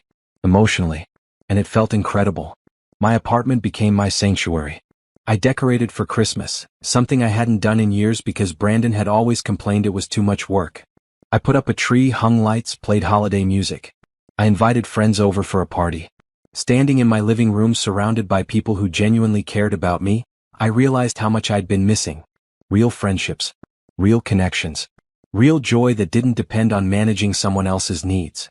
Nicole found me in the kitchen refilling drinks. You're glowing. I feel good. Really good. You should. You've come so far in 6 months. I have, haven't I? Brandon was holding you back. Draining you. Now that he's gone, you're becoming who you were always meant to be. I think you're right. The party went late into the night. People laughing, talking, enjoying themselves. My home filled with warmth and light and happiness. This was what life should be. This was what I'd been missing. When everyone left, I cleaned up slowly, savoring the quiet contentment that filled my chest. 6 months ago, I'd been planning a wedding to a man who was planning to betray me. Now I was planning a future that was entirely mine. I checked my savings account before bed. $7,000 now. Growing every month. A foundation for whatever came next. I thought about Elijah and smiled. He texted earlier, had fun at the party. You have great friends. And you're a great hostess. I texted back, thank you for coming. Want to do something next weekend? Absolutely. Your turn to pick the activity. I'll think of something good. I fell asleep that night feeling grateful. For my job. For my friends. For my brother. For my lawyer who'd helped me get the restraining order. For myself, for finding the strength to walk away from someone who'd been using me. The fortress I'd built wasn't made of walls. It was made of boundaries, self-respect, and the knowledge that I deserved better. And from inside that fortress I could see clearly for the first time in years. The future was bright. And it was all mine. January brought brutal cold and crystal clear news about Brandon's life falling apart. I didn't seek out the information. It found me through mutual acquaintances who thought I'd want to know. I didn't, but I listened anyway, curious despite myself about what happened to a man who depended on others for so long. Tiffany had kicked him out in late November. No surprise there. Whatever promises Brandon had made to her, whatever image he'd sold, it had crumbled once she realized he brought nothing to the table but charm and excuses. She'd posted about it on social media, vague statements about learning to spot users, and never again ignoring red flags. I'd heard through Nicole that she tried to reach out to me, wanting to compare notes about Brandon's lies, but I had no interest in that conversation. Kevin, Brandon's best friend who'd shown up at the hospital months ago, had finally stopped letting Brandon crash on his couch. Apparently, 2 months of having a jobless roommate who ate all the food, monopolized the TV, and contributed nothing but complaints was enough. Brandon's mother Helen had taken him in for a few weeks, but even that arrangement fell apart. I heard she'd given him an ultimatum: get a job or get out. He'd chosen to get out rather than swallow his pride and work retail or food service like millions of other people. Nicole came over on a Saturday afternoon in mid-January with coffee and gossip. I ran into Kevin yesterday. He asked about you. What did you tell him? That you're doing great. Which is true. What did he say about Brandon? You want to know? I thought about it. Maybe a little. He's living in his car. The old sedan you paid off for him. Parking in different places every night. Kevin sees him sometimes at the gym using the day pass to shower. I should have felt something. Satisfaction maybe, or vindication. Instead, I felt the same nothing I'd been feeling for months. Brandon's situation was the natural consequence of his choices. He'd had 10 years to build skills, establish a career, create financial stability. He'd chosen not to. Now he was experiencing what life looked like without someone else footing the bill. How does Kevin expect me to react to that? I asked. I think he's hoping you'll feel guilty enough to help. Not happening. I know. I told him as much. He said Brandon talks about you constantly. About how you were supposed to be together forever. How he doesn't understand what happened. He doesn't understand? I laughed without humor. He planned to commit marriage fraud and still doesn't understand why I ended things? The mental gymnastics are impressive. What about his job search? Is he actually trying? Kevin says he is, but Brandon won't take anything he considers beneath him. No retail, no food service, no entry-level positions. He's holding out for management or business owner roles. Of course he is. Can't damage that precious ego by starting at the bottom like everyone else. Kevin also mentioned Brandon's been trying to start new business ventures. Asking people to invest. Let me guess. No one's willing to give him money. Correct. Word got around about what happened with you. People know he's not a good investment. I sipped my coffee, processing the information. Brandon's entire world had collapsed because it had been built on a foundation of my money and support. Without that foundation, everything else crumbled. The friends who tolerated him because he was dating someone successful. The business connections he'd made through my network. The lifestyle he'd maintained with my credit card. All gone. Do you ever feel bad for him? Nicole asked carefully. No. Should I? I don't think so. But I wouldn't judge you if you did. I gave him a decade. I gave him more chances than anyone deserved. I warned him what would happen if he didn't start contributing. He chose to ignore all of it. His homelessness isn't my fault. It's his. You're right. Besides, he's not actually helpless. He could get a job tomorrow if he wanted. Any job. Fast food, retail, warehouse work, anything. He chooses not to because he thinks he's above it. That's pride, not poverty. Nicole nodded. I just wanted to check in. Make sure you're okay hearing about all this. I'm fine. Better than fine, actually. And I was. My savings account had hit $10,000. I'd received another small raise at work for excellent performance reviews. Elijah and I had been on 8 dates, taking things slow but steady. I'd booked a trip to Jamaica for March, a solo vacation I'd been dreaming about for years. My life was full and getting fuller. Brandon's life was empty and getting emptier. The contrast would have been poetic if it weren't so predictable. February brought Valentine's Day, my first in 11 years not spent with Brandon. Elijah had asked if I wanted to do something special, but I told him I preferred to keep things low-key. We had dinner at a quiet restaurant, nothing fancy. He gave me a single rose, a sweet gesture that didn't come with expectations. No pressure, he said when he handed it to me. Just wanted to acknowledge the day. Thank you. I got you something too. I handed him a small box containing a nice pen I'd noticed him admiring at a store we'd browsed together. You remembered. His smile was genuine. Thank you. You're welcome. Over dinner, he asked about my upcoming Jamaica trip. 2 weeks solo in paradise. That sounds incredible. I'm excited. I've never traveled alone before. You'll love it. There's something freeing about solo travel. No compromises, no coordinating schedules, just doing exactly what you want when you want. That's what I'm looking forward to. 10 years of compromising left me ready for some pure selfishness. That's not selfishness. That's self-care.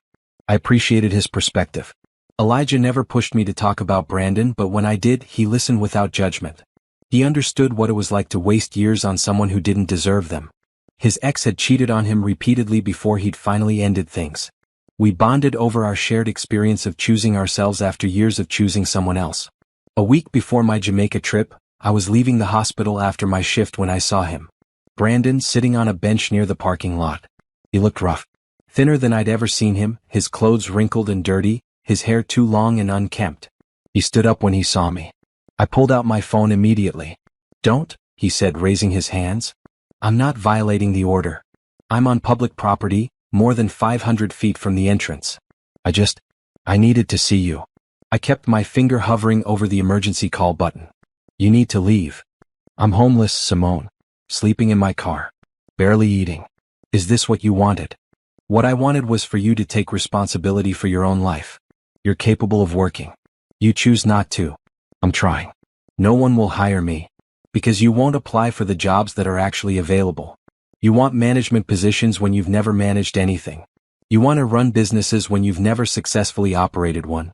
Lower your expectations and take whatever work you can get. I can't work fast food. I have a college degree. That I paid for.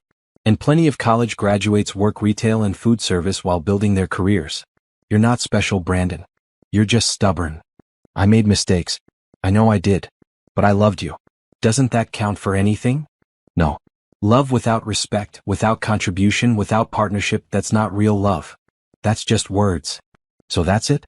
10 years together and you feel nothing? I feel free. I feel like I can finally breathe. I feel grateful I discovered the truth before you actually married me and committed fraud. Those are the feelings I have. I need help, Simone. Please. Just a little money. Enough to get me back on my feet. No. I'm desperate. Then get a job. Any job. There are help-wanted signs all over this city. You could be employed tomorrow if you were willing to start somewhere. You know what you sound like? You sound cold. Art. This isn't who you are. This is exactly who I am. I'm someone who finally learned to protect herself instead of sacrificing herself for someone who gave nothing back. I walked to my car, my heart pounding. He didn't follow. I drove away, checking my rearview mirror to make sure he stayed where he was. He did, standing by that bench watching me leave. At home, I called my lawyer and reported the encounter. She made a note of it in case we needed to enforce the restraining order more strictly. Then I called Andre. You okay? He asked after I told him what happened. Yeah. Shaken but okay. What did he look like? Terrible. But that's not my problem. No, it's not. You handled it right. Didn't engage, didn't give in, just left. He said I'm cold. Hard. You're neither of those things. You're strong. There's a difference. I know. But it's still. Still what? Still made me question myself for a second. Wonder if I should help. That's your kindness talking. The same kindness he exploited for 10 years. Don't listen to it. Listen to your logic instead. What would happen if you gave him money? He'd spend it and come back for more. Exactly. You'd be right back where you started, funding his life while he contributed nothing. You broke that cycle. Don't restart it. You're right. Thank you. Anytime, sis. Now stop thinking about him and start thinking about Jamaica. 3 days until you leave. The trip to Jamaica was everything I needed. Sun, sand, ocean, and solitude. I read books on the beach, tried new foods, went snorkeling, took a cooking class, explored local markets. I talked to other travelers, made temporary friends, spent evenings watching sunsets with a drink in my hand. No one needed anything from me. No one demanded my time or money or energy. I was just Simone, a woman on vacation, living in the moment. On my last night there, I sat on my hotel balcony overlooking the ocean and took stock of my life. 8 months since I'd kicked Brandon out. 8 months of reclaiming myself, building my independence, establishing boundaries, creating the life I wanted. I thought about Brandon sleeping in his car and felt that same nothing I'd been feeling. His situation wasn't my responsibility.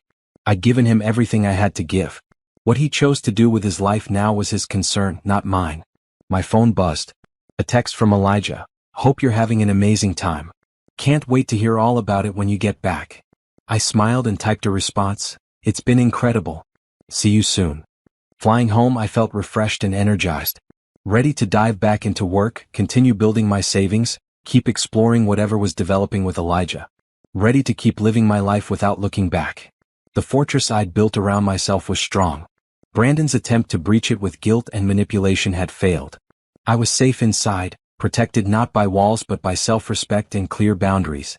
And from inside that fortress, I could see clearly that walking away had been the best decision I'd ever made. March in Philadelphia meant unpredictable weather, but I barely noticed. I was too busy living a life I'd never imagined possible 8 months ago. Work was demanding but fulfilling.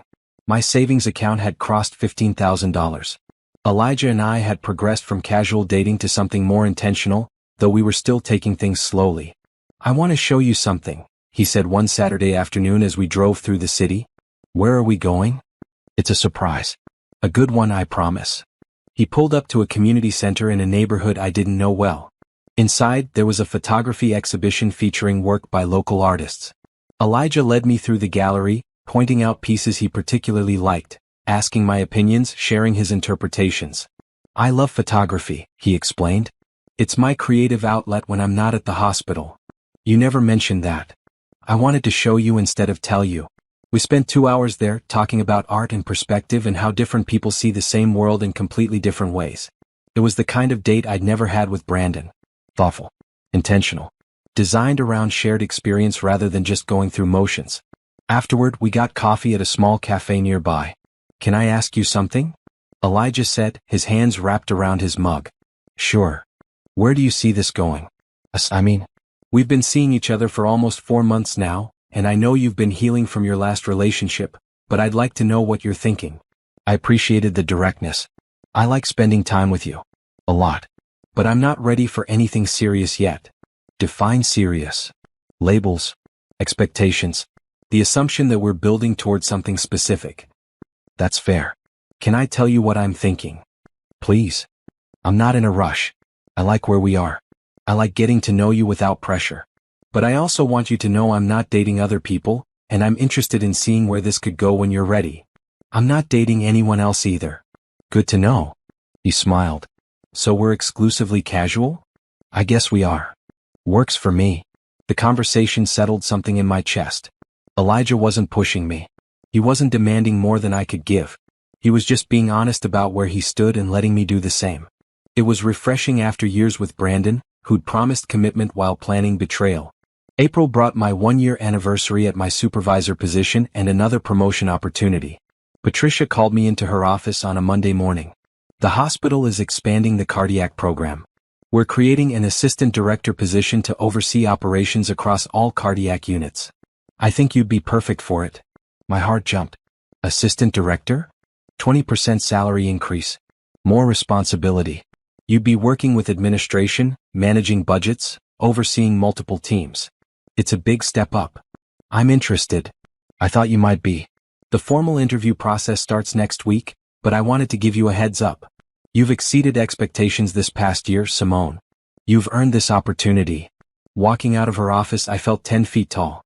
Assistant director. At 35. After spending a decade being held back by someone who contributed nothing to my success. I called Andre during my lunch break. I might get another promotion. What? That's amazing. Tell me everything. I explained the position, the responsibilities, the pay increase.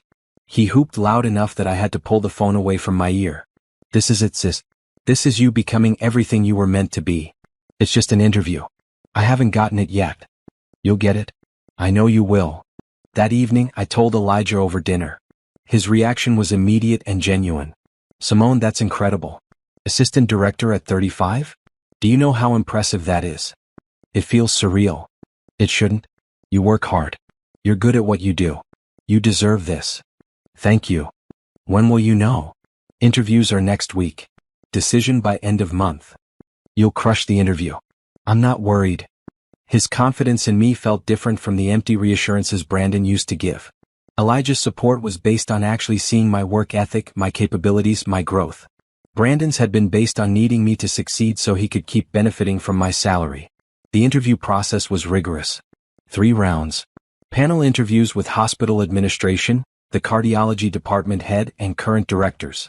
I prepared thoroughly, rehearsing answers, researching the hospital's strategic goals, developing a vision for the cardiac program's future.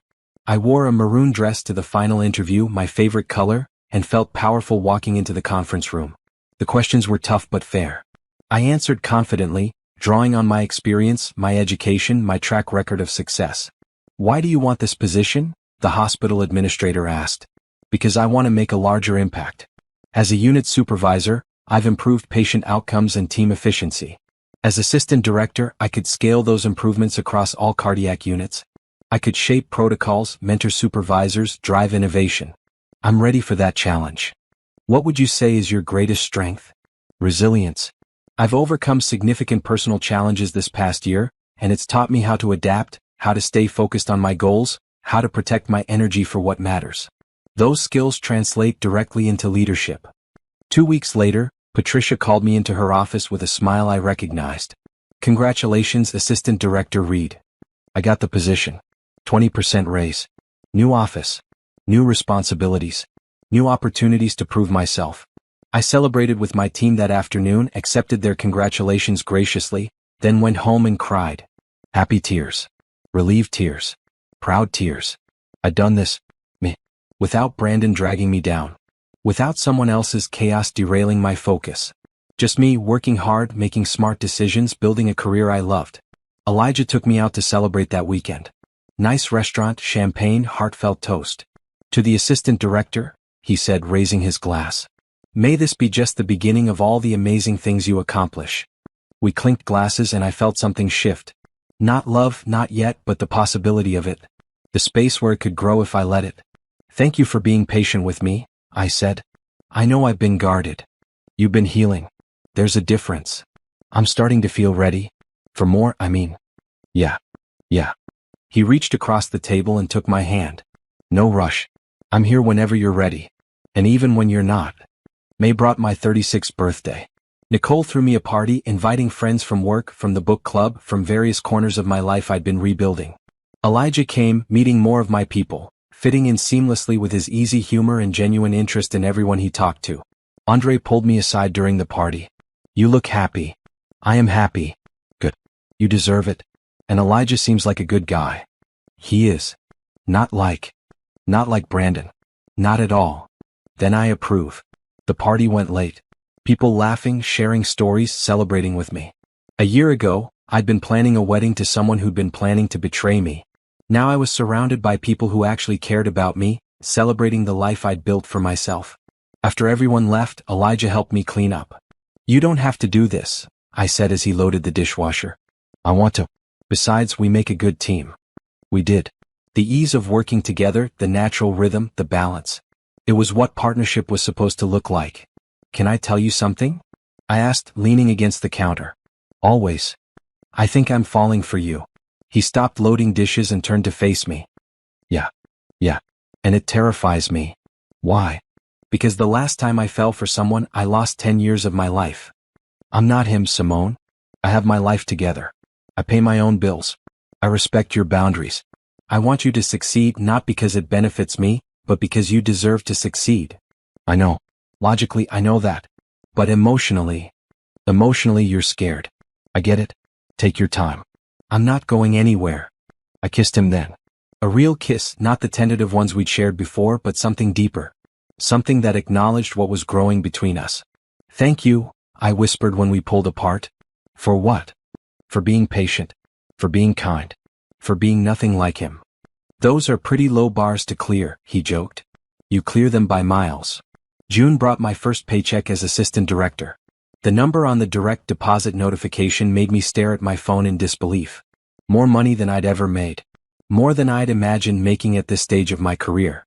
I immediately increased my retirement contributions, added more to my monthly savings transfer, and started researching investment opportunities.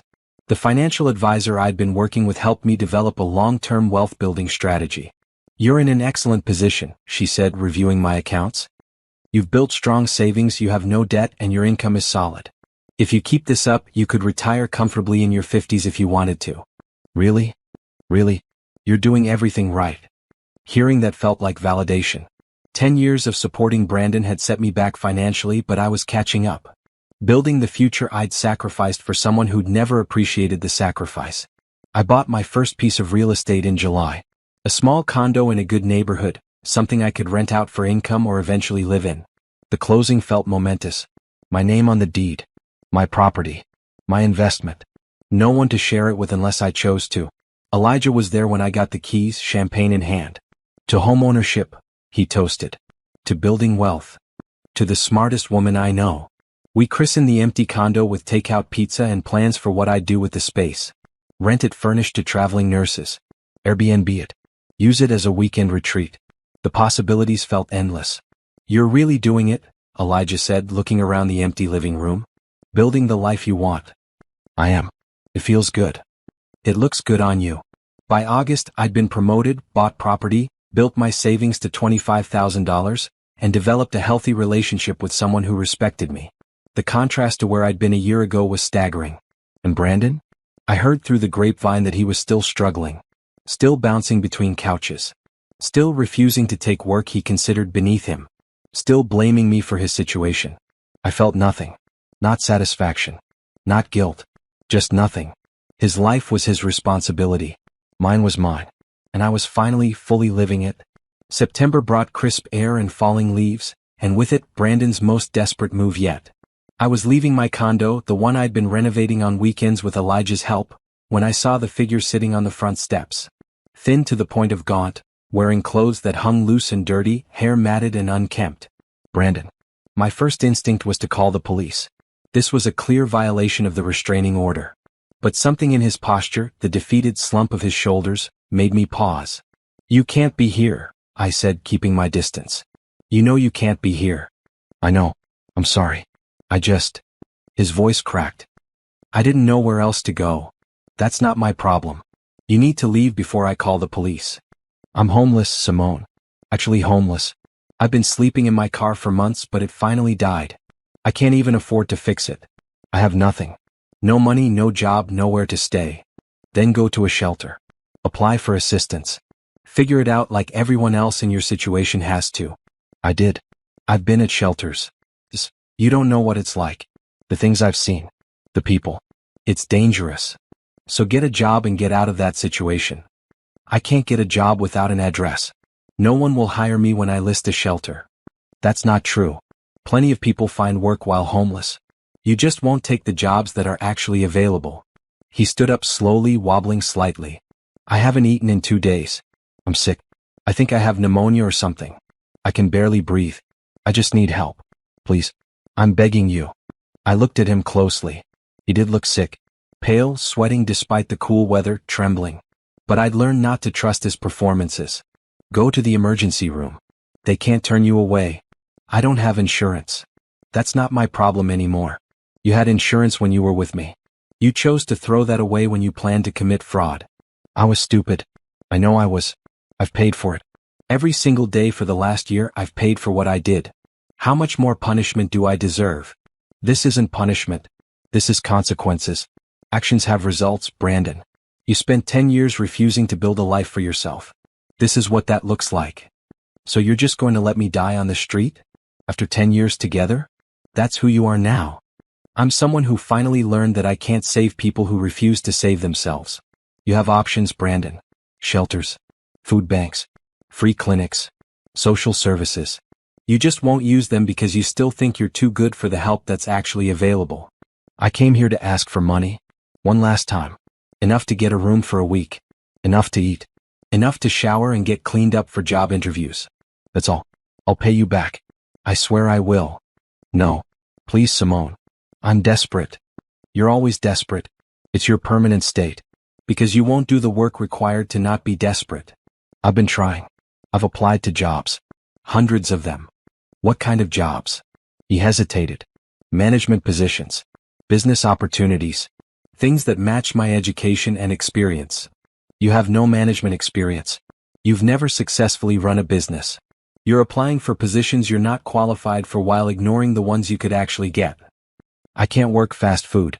I'm 37 years old with a college degree. And I'm 36 with a master's degree, and I'd work fast food if that's what it took to survive. Pride doesn't pay rent, Brandon. It doesn't put food in your stomach. You're choosing pride over survival, and that's a choice. Don't act like you have no options. You've changed. You used to be kind, compassionate. Now you're just cruel. I'm protecting myself. That's not cruelty. That's self-preservation. Fine. I get it. You hate me. But can you at least tell me why? What did I do that was so terrible? I made mistakes, but I loved you. Doesn't that count for anything? I stared at him, genuinely shocked.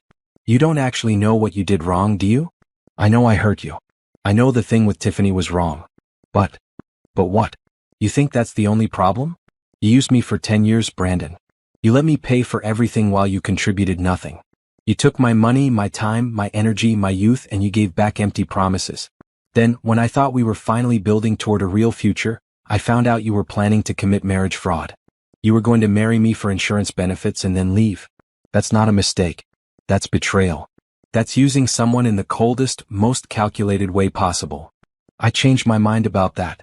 I told you. Only because you got caught. You didn't have some moral awakening. You got exposed and scrambled to cover it up. That's different. So that's it? No forgiveness? No second chance? I gave you 100 second chances over 10 years. Every time you lost a job, I gave you another chance. Every time a business failed, I gave you another chance. Every time you promised things would be different, I believed you and gave you another chance. I'm out of chances to give. What about Christian charity? Forgiveness? Human decency? What about personal responsibility? Self-sufficiency? Basic respect for someone who sacrificed for you? You want to talk about decency? Where was your decency when you were spending my money on another woman? Where was your charity when I was working double shifts to support both of us? Where was your forgiveness when I asked you to contribute even the bare minimum? He started coughing, a deep, rattling sound that made him double over. When he straightened up, his face was even paler. I need help. Medical help. Please, just take me to the hospital. Call 911. They'll send an ambulance. I can't afford an ambulance bill. Then walk. It's 4 blocks to the emergency room. Simone, please. I'm really sick. I pulled out my phone and dialed. Not 911. My lawyer. What are you doing? Brandon asked. Calling my lawyer. You're violating the restraining order. Being sick doesn't exempt you from legal consequences. Wait. Don't. I'll leave. I'm leaving right now. Too late. You came to my property. You made contact. You asked for money. All violations. Please don't do this. I can't afford more legal trouble. My lawyer answered. I explained the situation while Brandon pleaded with me to hang up. She advised me to call the police and document everything. You're really going to have me arrested? Brandon asked as I dialed 911. You did this to yourself. I have a legal order protecting me from you. You violated it. Actions have consequences. The police arrived within 10 minutes. I showed them the restraining order, explained the violation, and watched as they talked to Brandon. He tried to play the victim, claiming he was sick and desperate and just asking for help from someone he used to be close to. The officers weren't buying it. They'd seen this pattern before. Abusive ex ignoring court orders under the guise of desperation. You need to come with us, sir, one of them said. I didn't do anything wrong. I just talked to her. You violated a court order. That's a crime. They arrested him. Handcuffs and everything. As they led him to the patrol car, he looked back at me with such hatred that I felt it like a physical thing. I hope you're happy, he said. I hope seeing me arrested makes you feel powerful. It doesn't make me feel anything except safe, I replied. Which is what the restraining order was designed to do. They drove away with him. I called Elijah immediately. You okay? He asked. Yeah. Shaken but okay. Want me to come over? Please. He arrived 20 minutes later with food and reassurance. We sat in my condo while I recounted the whole encounter. You did the right thing, he said firmly. He violated the order. He needed to face consequences. I know. But seeing him like that, he looked terrible. That's not your fault. Part of me wonders if I should have just given him money for a room. Just to get him off the street. And then what? He'd be back in a week asking for more. You know that pattern. You lived it for 10 years. You're right. Besides, arresting him might actually help him. He'll get medical attention in custody. They'll evaluate him, treat him if he's actually sick. And maybe a night in jail will motivate him to finally accept the help that's available instead of holding out for handouts from you. I nodded, but doubt still nagged at me. Had I been too harsh? Should I have shown more compassion? Nicole came over later that evening. She had a different perspective. Stop second-guessing yourself. That man manipulated you for 10 years. Now he's trying to manipulate you with pity. Don't fall for it. He looked really sick, Nicole. Then he should go to a hospital. He should apply for Medicaid. He should use the social services that exist for people in his situation. What he shouldn't do is violate a court order to try to guilt-trip his ex into funding him again. I know you're right. I just feel. Feel what? Guilty. Like I should have been more compassionate. Compassion doesn't mean sacrificing yourself. You can feel bad for his situation without being responsible for fixing it. Those are two different things. 3 days later, I got a call from a number I didn't recognize. I almost didn't answer, but something made me pick up. Simone? This is Brandon's public defender. Okay. I'm calling about the restraining order violation. Brandon has asked me to reach out to see if you'd be willing to drop the charges. No. Can I ask why not? Because he violated a court order. Because this isn't the first time he's tried to contact me. Because he needs to understand that there are real consequences for his actions. He's claiming he was desperate and sick. That he just wanted to ask for help from someone he trusted. He doesn't trust me. He wants to use me. There's a difference. And I have a legal order specifically designed to prevent him from contacting me. He knew what he was doing was illegal. He chose to do it anyway. If you drop the charges, he'll be released and mandated to check in with a social worker who can connect him to resources. If I drop the charges, he'll interpret that as me being soft. He'll try again. The answer is no. I understand. I had to ask. After I hung up, I sat with the decision. Was I being too hard? Maybe. But I was also protecting myself. Brandon had proven over and over that he wouldn't respect boundaries unless they came with real consequences. This was the consequence. Not me being cruel, but the justice system enforcing a court order he chose to violate. A week later, Brandon was released from jail.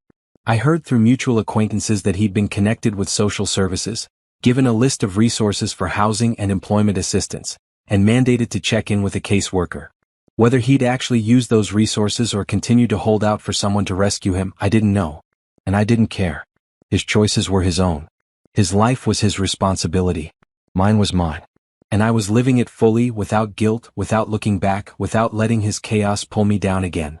The fortress I'd built remained strong. And I remained safe inside it, protected by boundaries he could no longer cross. November marked 1 year since I'd filed the permanent restraining order. 1 year of peace. 1 year of growth. 1 year of becoming the person I was always meant to be without Brandon's weight dragging me down. My condo renovation was complete. I'd rented it to a traveling nurse for a monthly income that covered the mortgage plus $200 profit. My savings account had reached $35,000. My retirement account was robust and growing. At work, I was excelling in my role as assistant director, implementing new protocols that improved patient outcomes and staff satisfaction. And Elijah had become something real. Not just someone I was dating but a partner.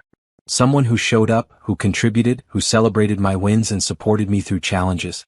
We'd moved in together in October, splitting rent and expenses equally, maintaining our independence while building something together.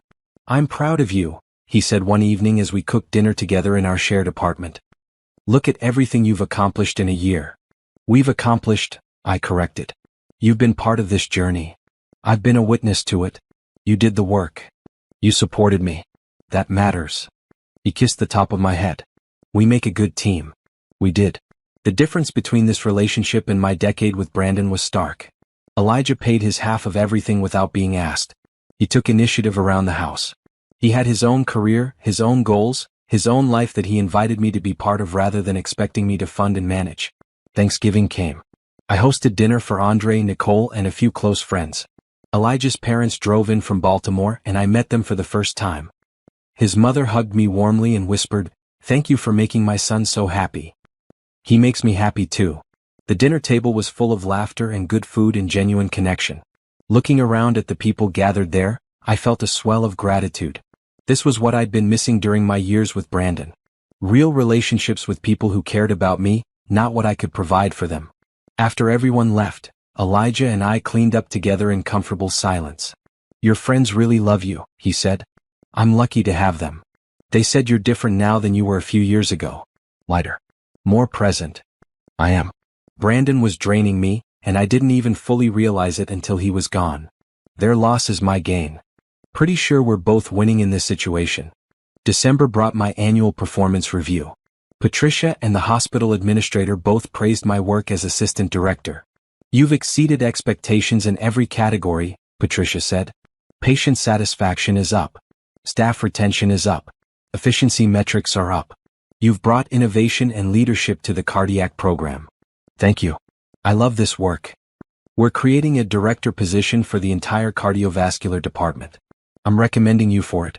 25% salary increase, full benefits package, leadership training opportunities." "Interested?" My heart soared. "Absolutely. The board will make the final decision in January. But between you and me, it's yours if you want it." Director. At 36. I'd gone from supporting Brandon's failed businesses to directing an entire hospital department in less than 2 years. The trajectory was dizzying. I called Andre from my car. "I'm getting another promotion." "What?" "Simone, are you serious?" "Director of Cardiovascular Services. 25% raise." Patricia basically said it's mine. "This is incredible. We need to celebrate. Proper celebration. Fancy dinner, the whole thing." That weekend, Andre, Nicole, Elijah, and I went to the nicest restaurant in the city. We ordered expensive wine and multiple courses and toasted to success. "To Simone," Andre said, raising his glass, "who proves every single day that the best revenge is living well." "To living well," everyone echoed. Later, walking through the city with Elijah, I felt like I was floating. Everything I'd worked for, everything I'd sacrificed was finally paying off. Not just financially but emotionally, professionally, personally. "Can I ask you something?" Elijah said as we walked hand in hand. "Always. Do you ever think about Brandon? About what he's doing now?" "Sometimes. Usually when someone mentions seeing him or hearing about him. But it doesn't affect me the way it used to." "What do you mean?" "At first I felt nothing. Then I felt angry when he kept trying to contact me. Then I felt guilty when he showed up looking sick and desperate. Now I just feel distant. Like he's someone I used to know, not someone who was part of my life for 10 years. That's healthy. It took a while to get here. But yeah, I think it is." "Do you know what he's doing now?" "Last I heard he was working at a call center. Entry-level position. Living in a room he rents from someone. Still complaining about his situation, still blaming me for it, but at least he's employed and housed. Good for him. Seriously. It's about time he took responsibility." Agreed. January brought the official offer for the director position. I accepted without hesitation. The salary increase pushed my annual income into 6 figures for the first time in my life. 6 figures. Me. The girl who'd spent 10 years supporting a man who refused to support himself. I updated my budget immediately. More aggressive retirement savings. Starting an investment portfolio beyond just retirement accounts. Setting aside money for a house down payment. Building wealth intentionally and strategically. You're doing it, Nicole said when I showed her my financial plan. You're building the life Brandon convinced you wasn't possible. He never said it wasn't possible. He just acted like his dreams were more important than mine. Same result. He held you back. Not anymore. February brought Valentine's Day. Elijah planned a surprise. He picked me up from work and drove to a bed and breakfast in the mountains, the same area I'd visited alone after kicking Brandon out. I remembered you mentioned loving this area, he said as we checked in. Thought we could explore it together. The weekend was perfect. Hiking, good food, sitting by a fireplace talking about everything and nothing. On our last morning there, over breakfast, he handed me a small box. It's not what you think, he said quickly. Just open it. Inside was a key. What's this? I bought a house. Small one, starter home, but it's mine. And I want you to have a key. Not because I'm assuming we'll live there, but because I want you to know you're always welcome. That I see a future with you in it. I felt tears prick my eyes. Elijah. No pressure.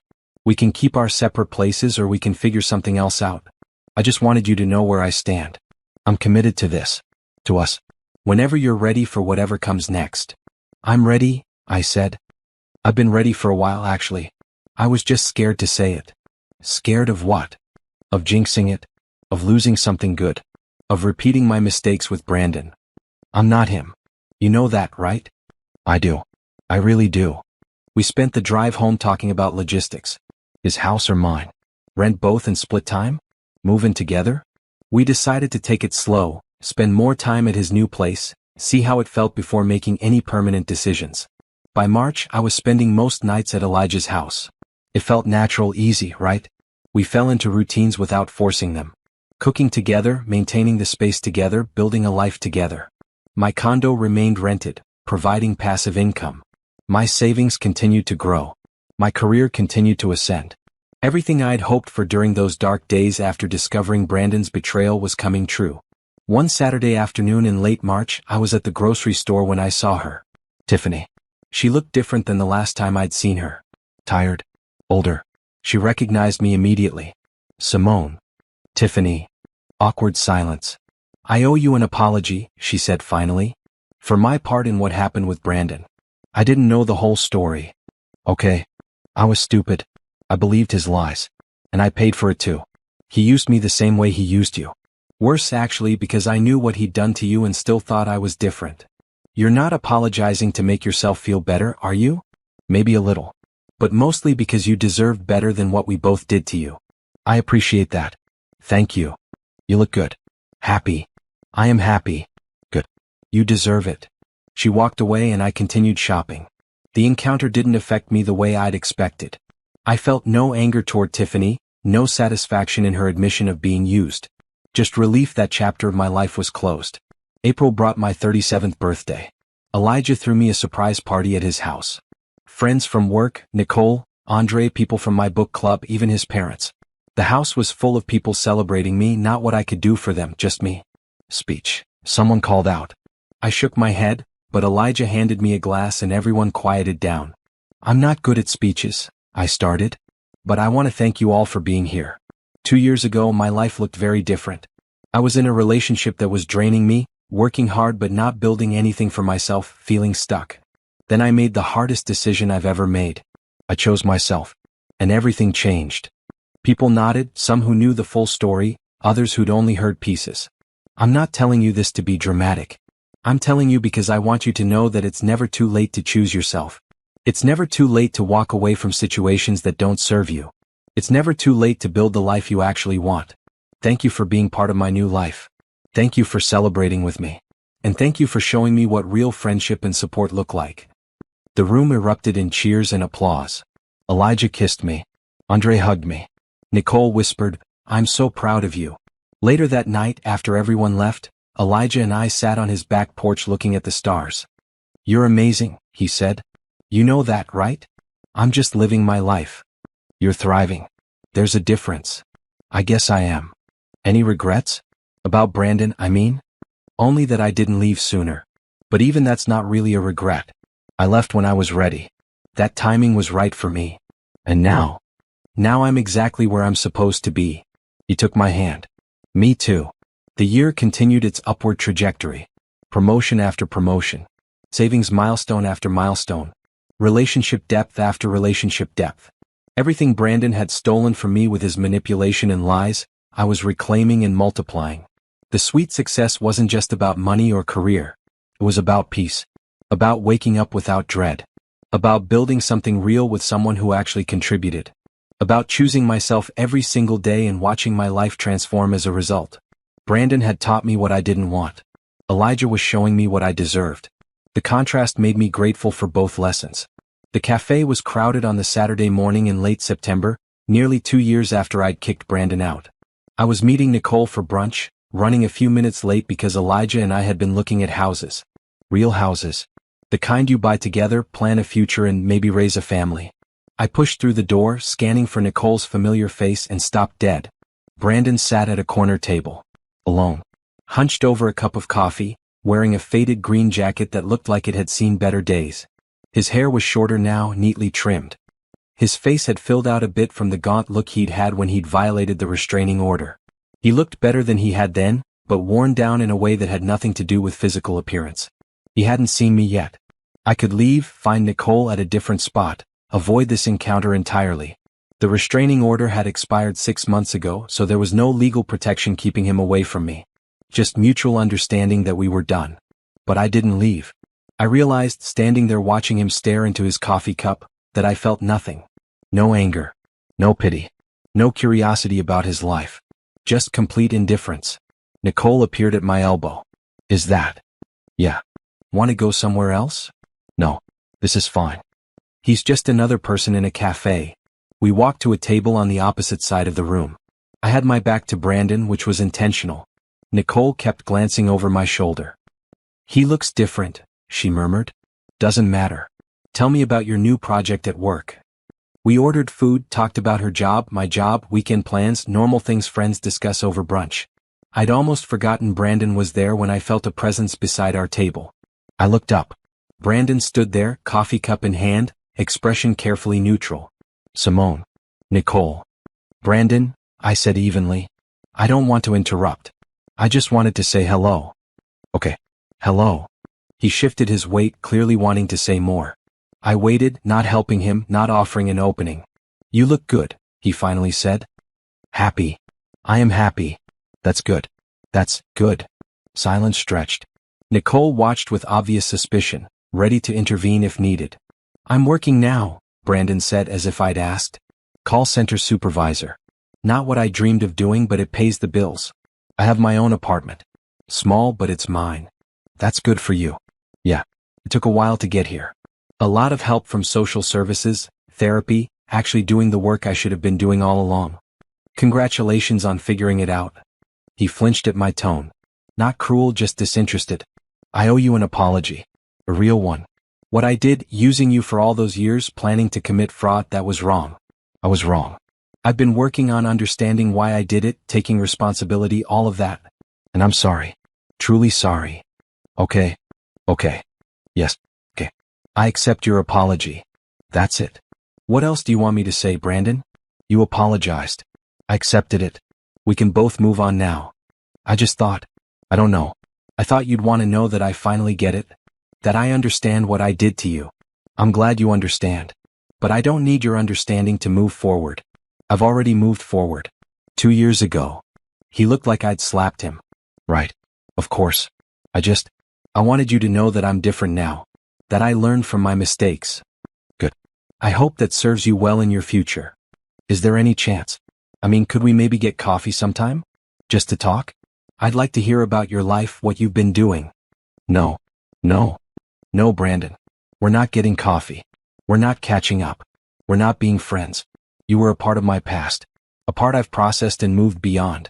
I wish you well, but I don't want you in my life in any capacity. Because you hate me. No. Because I feel nothing about you at all. You're someone I used to know. That's all. Nicole made a small sound that might have been a laugh she was trying to suppress. Brandon stood there for another moment, clearly processing the finality of my words. I understand. I'm sorry for interrupting your brunch. He walked away.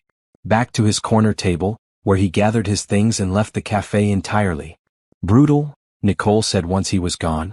Was it? You basically told him he's irrelevant. He is irrelevant. To my life, to my happiness, to my future. He's just some guy I dated a long time ago. 10 years is a long time though. It was a long time. Past tense. But I've been rebuilding for 2 years now and everything I've built has nothing to do with him. He's not a factor. Our food arrived. We ate and talked about other things. I didn't think about Brandon again until later that evening. I was at Elijah's house, our house now really, since I'd officially moved in 3 months ago and we'd listed his starter home for sale. We were in the kitchen making dinner together when he asked about my day. Ran into Brandon at brunch. Elijah's knife paused mid-chop. How was that? Fine. He apologized. I accepted. He asked to get coffee. I declined. That was it. How did it feel? Seeing him? Nothing. I felt nothing. Really? Really? He's just someone who used to be in my life. Not important anymore. That's growth. It's freedom, I corrected. Complete freedom from caring what he thinks or does or becomes. I'm proud of you. Thank you. Now, are you going to finish chopping those vegetables or are we having soup for dinner? He laughed and went back to cooking. We moved around each other easily, a dance we'd perfected over months of shared space and shared life. This was partnership.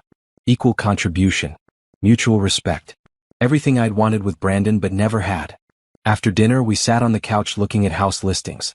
We'd been searching for our forever home, something with enough space for the future we were planning. Kids maybe. Definitely a home office for each of us. A yard for the dog Elijah wanted. This one, I said, pointing to a listing for a 4-bedroom colonial. Good school district, updated kitchen, finished basement. Want to schedule a viewing? Yes. We'd both come into this relationship with our lives together. Elijah had his house, his savings, his career. I had my condo, my investments, my director position. We were building something new while maintaining our independence. Neither of us needed the other. We chose each other. That difference mattered. October brought the house purchase. We made an offer on the colonial and it was accepted. The mortgage application asked about my income and I filled it in with pride. Director's salary plus rental income plus investment returns. I was a high earner. A strong candidate. An asset. The loan officer approved us quickly. You both have excellent credit and strong financial profiles. This should be a smooth process. At closing, I signed my name on document after document. Legal ownership of real estate. A home I'd purchased with someone who contributed equally. My signature next to Elijah's, both of us building this together. Congratulations, the realtor said, handing us keys. Welcome to home ownership.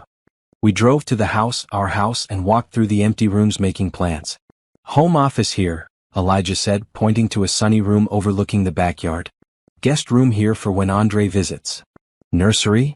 He pointed to a smaller room. Eventually. He kissed me. Eventually sounds perfect. We spent the rest of the day measuring rooms, planning furniture placement, dreaming about the life we'd build here. 2 years ago, I'd been planning a wedding to a man who'd been planning to use me. Now I was planning a future with a man who wanted to build alongside me. November brought Thanksgiving. We hosted at our new house. Andre, Nicole, Elijah's parents, friends from work, all gathered around our dining table. I looked around at the people who'd supported me through the hardest time of my life and felt overwhelming gratitude. I want to make a toast, I said, standing with my wine glass. 2 years ago I was in a very different place. Scared, hurt, angry, unsure if I'd ever trust anyone again. But I had people who supported me, who reminded me of my worth, who celebrated my growth. Thank you for being those people. I looked at Andre. Thank you for coming over that first night and helping me pack up Brandon's stuff. For changing my locks. For always believing I deserved better. Then at Nicole. Thank you for the tough love and the gentle support and for introducing me to Elijah. Then at Elijah. And thank you for being patient. For being partnership. For being everything I didn't know I was allowed to want. Everyone raised their glasses. To new beginnings. To choosing yourself. To freedom. We drank. We ate. We laughed. This was family. Chosen family. People who loved me for who I was, not what I could provide. December brought unexpected news. I was at work when Patricia called me into her office. The board approved a new position. Chief Nursing Officer for the Cardiovascular Division. System-wide role. You'd oversee all cardiac programs across our network of hospitals. Significant salary increase, comprehensive benefits, leadership development opportunities. Interested? Very interested. I thought so. The interview process starts in January. You're my top recommendation. Chief Nursing Officer. 3 years after kicking Brandon out, I was being considered for a C-suite position. The trajectory was almost unbelievable. I called Andre on my way home. Remember when Brandon said I'd never amount to anything without him? I remember you never said that, but he definitely implied it. I'm being considered for CNO of Cardiovascular Services. System-wide. Andre screamed. Literally screamed into the phone. Simone. That's incredible. I know. This is everything. This is the universe proving that leaving him was the best decision you ever made. The universe and 2 years of hard work. Both can be true. That evening, Elijah cooked a celebratory dinner. CNO Reed, he said, testing how it sounded. I like it. I haven't gotten it yet. You will. You're the most qualified person I know. Biased. Accurate. The year ended with me and Elijah hosting a New Year's Eve party at our house. Friends and family counting down to midnight, celebrating not just a new year but new chapters in all our lives. As the countdown started, Elijah pulled me aside to the quiet hallway. I have something for you, he said. We said no gifts. This isn't a gift. It's a question. He pulled out a small box. My heart stopped. I know we've talked about taking things slow. And we can still do that. But I also know what I want, and what I want is a life with you. Officially. Legally. Forever. He opened the box. A simple diamond ring, elegant and perfect. Simone Reed, will you marry me? I started crying. Happy tears. Overwhelmed tears. Yes. Yes, of course yes. He slid the ring on my finger. We kissed as midnight struck and cheers erupted from the living room. 10, 9, 8. We walked back to the party hand in hand. Nicole saw the ring first and screamed. Then Andre. Then everyone was crowding around us, congratulating us, celebrating with us. I can't believe you're engaged, Nicole said, hugging me tight. Me neither. 2 years ago I was ending a 10-year relationship. Now I'm starting a new chapter. That's how it works. Sometimes you have to end something wrong to begin something right. The party continued late into the night. People laughing, dancing, celebrating. I stood in the kitchen watching it all, my ring catching the light, my heart full. Elijah found me there. Happy. Completely. No regrets. Only that I didn't meet you sooner. But then again, I probably wasn't ready for you sooner. I needed to learn all those lessons with Brandon first. So he served a purpose after all. Yeah. He taught me exactly what I didn't want. Made it crystal clear what I do deserve. In a weird way, I should thank him. Let's not go that far. I laughed. Fair. January brought the CNO interview process. Multiple rounds. Panel interviews. Presentations. Strategy sessions. I prepared thoroughly and performed excellently.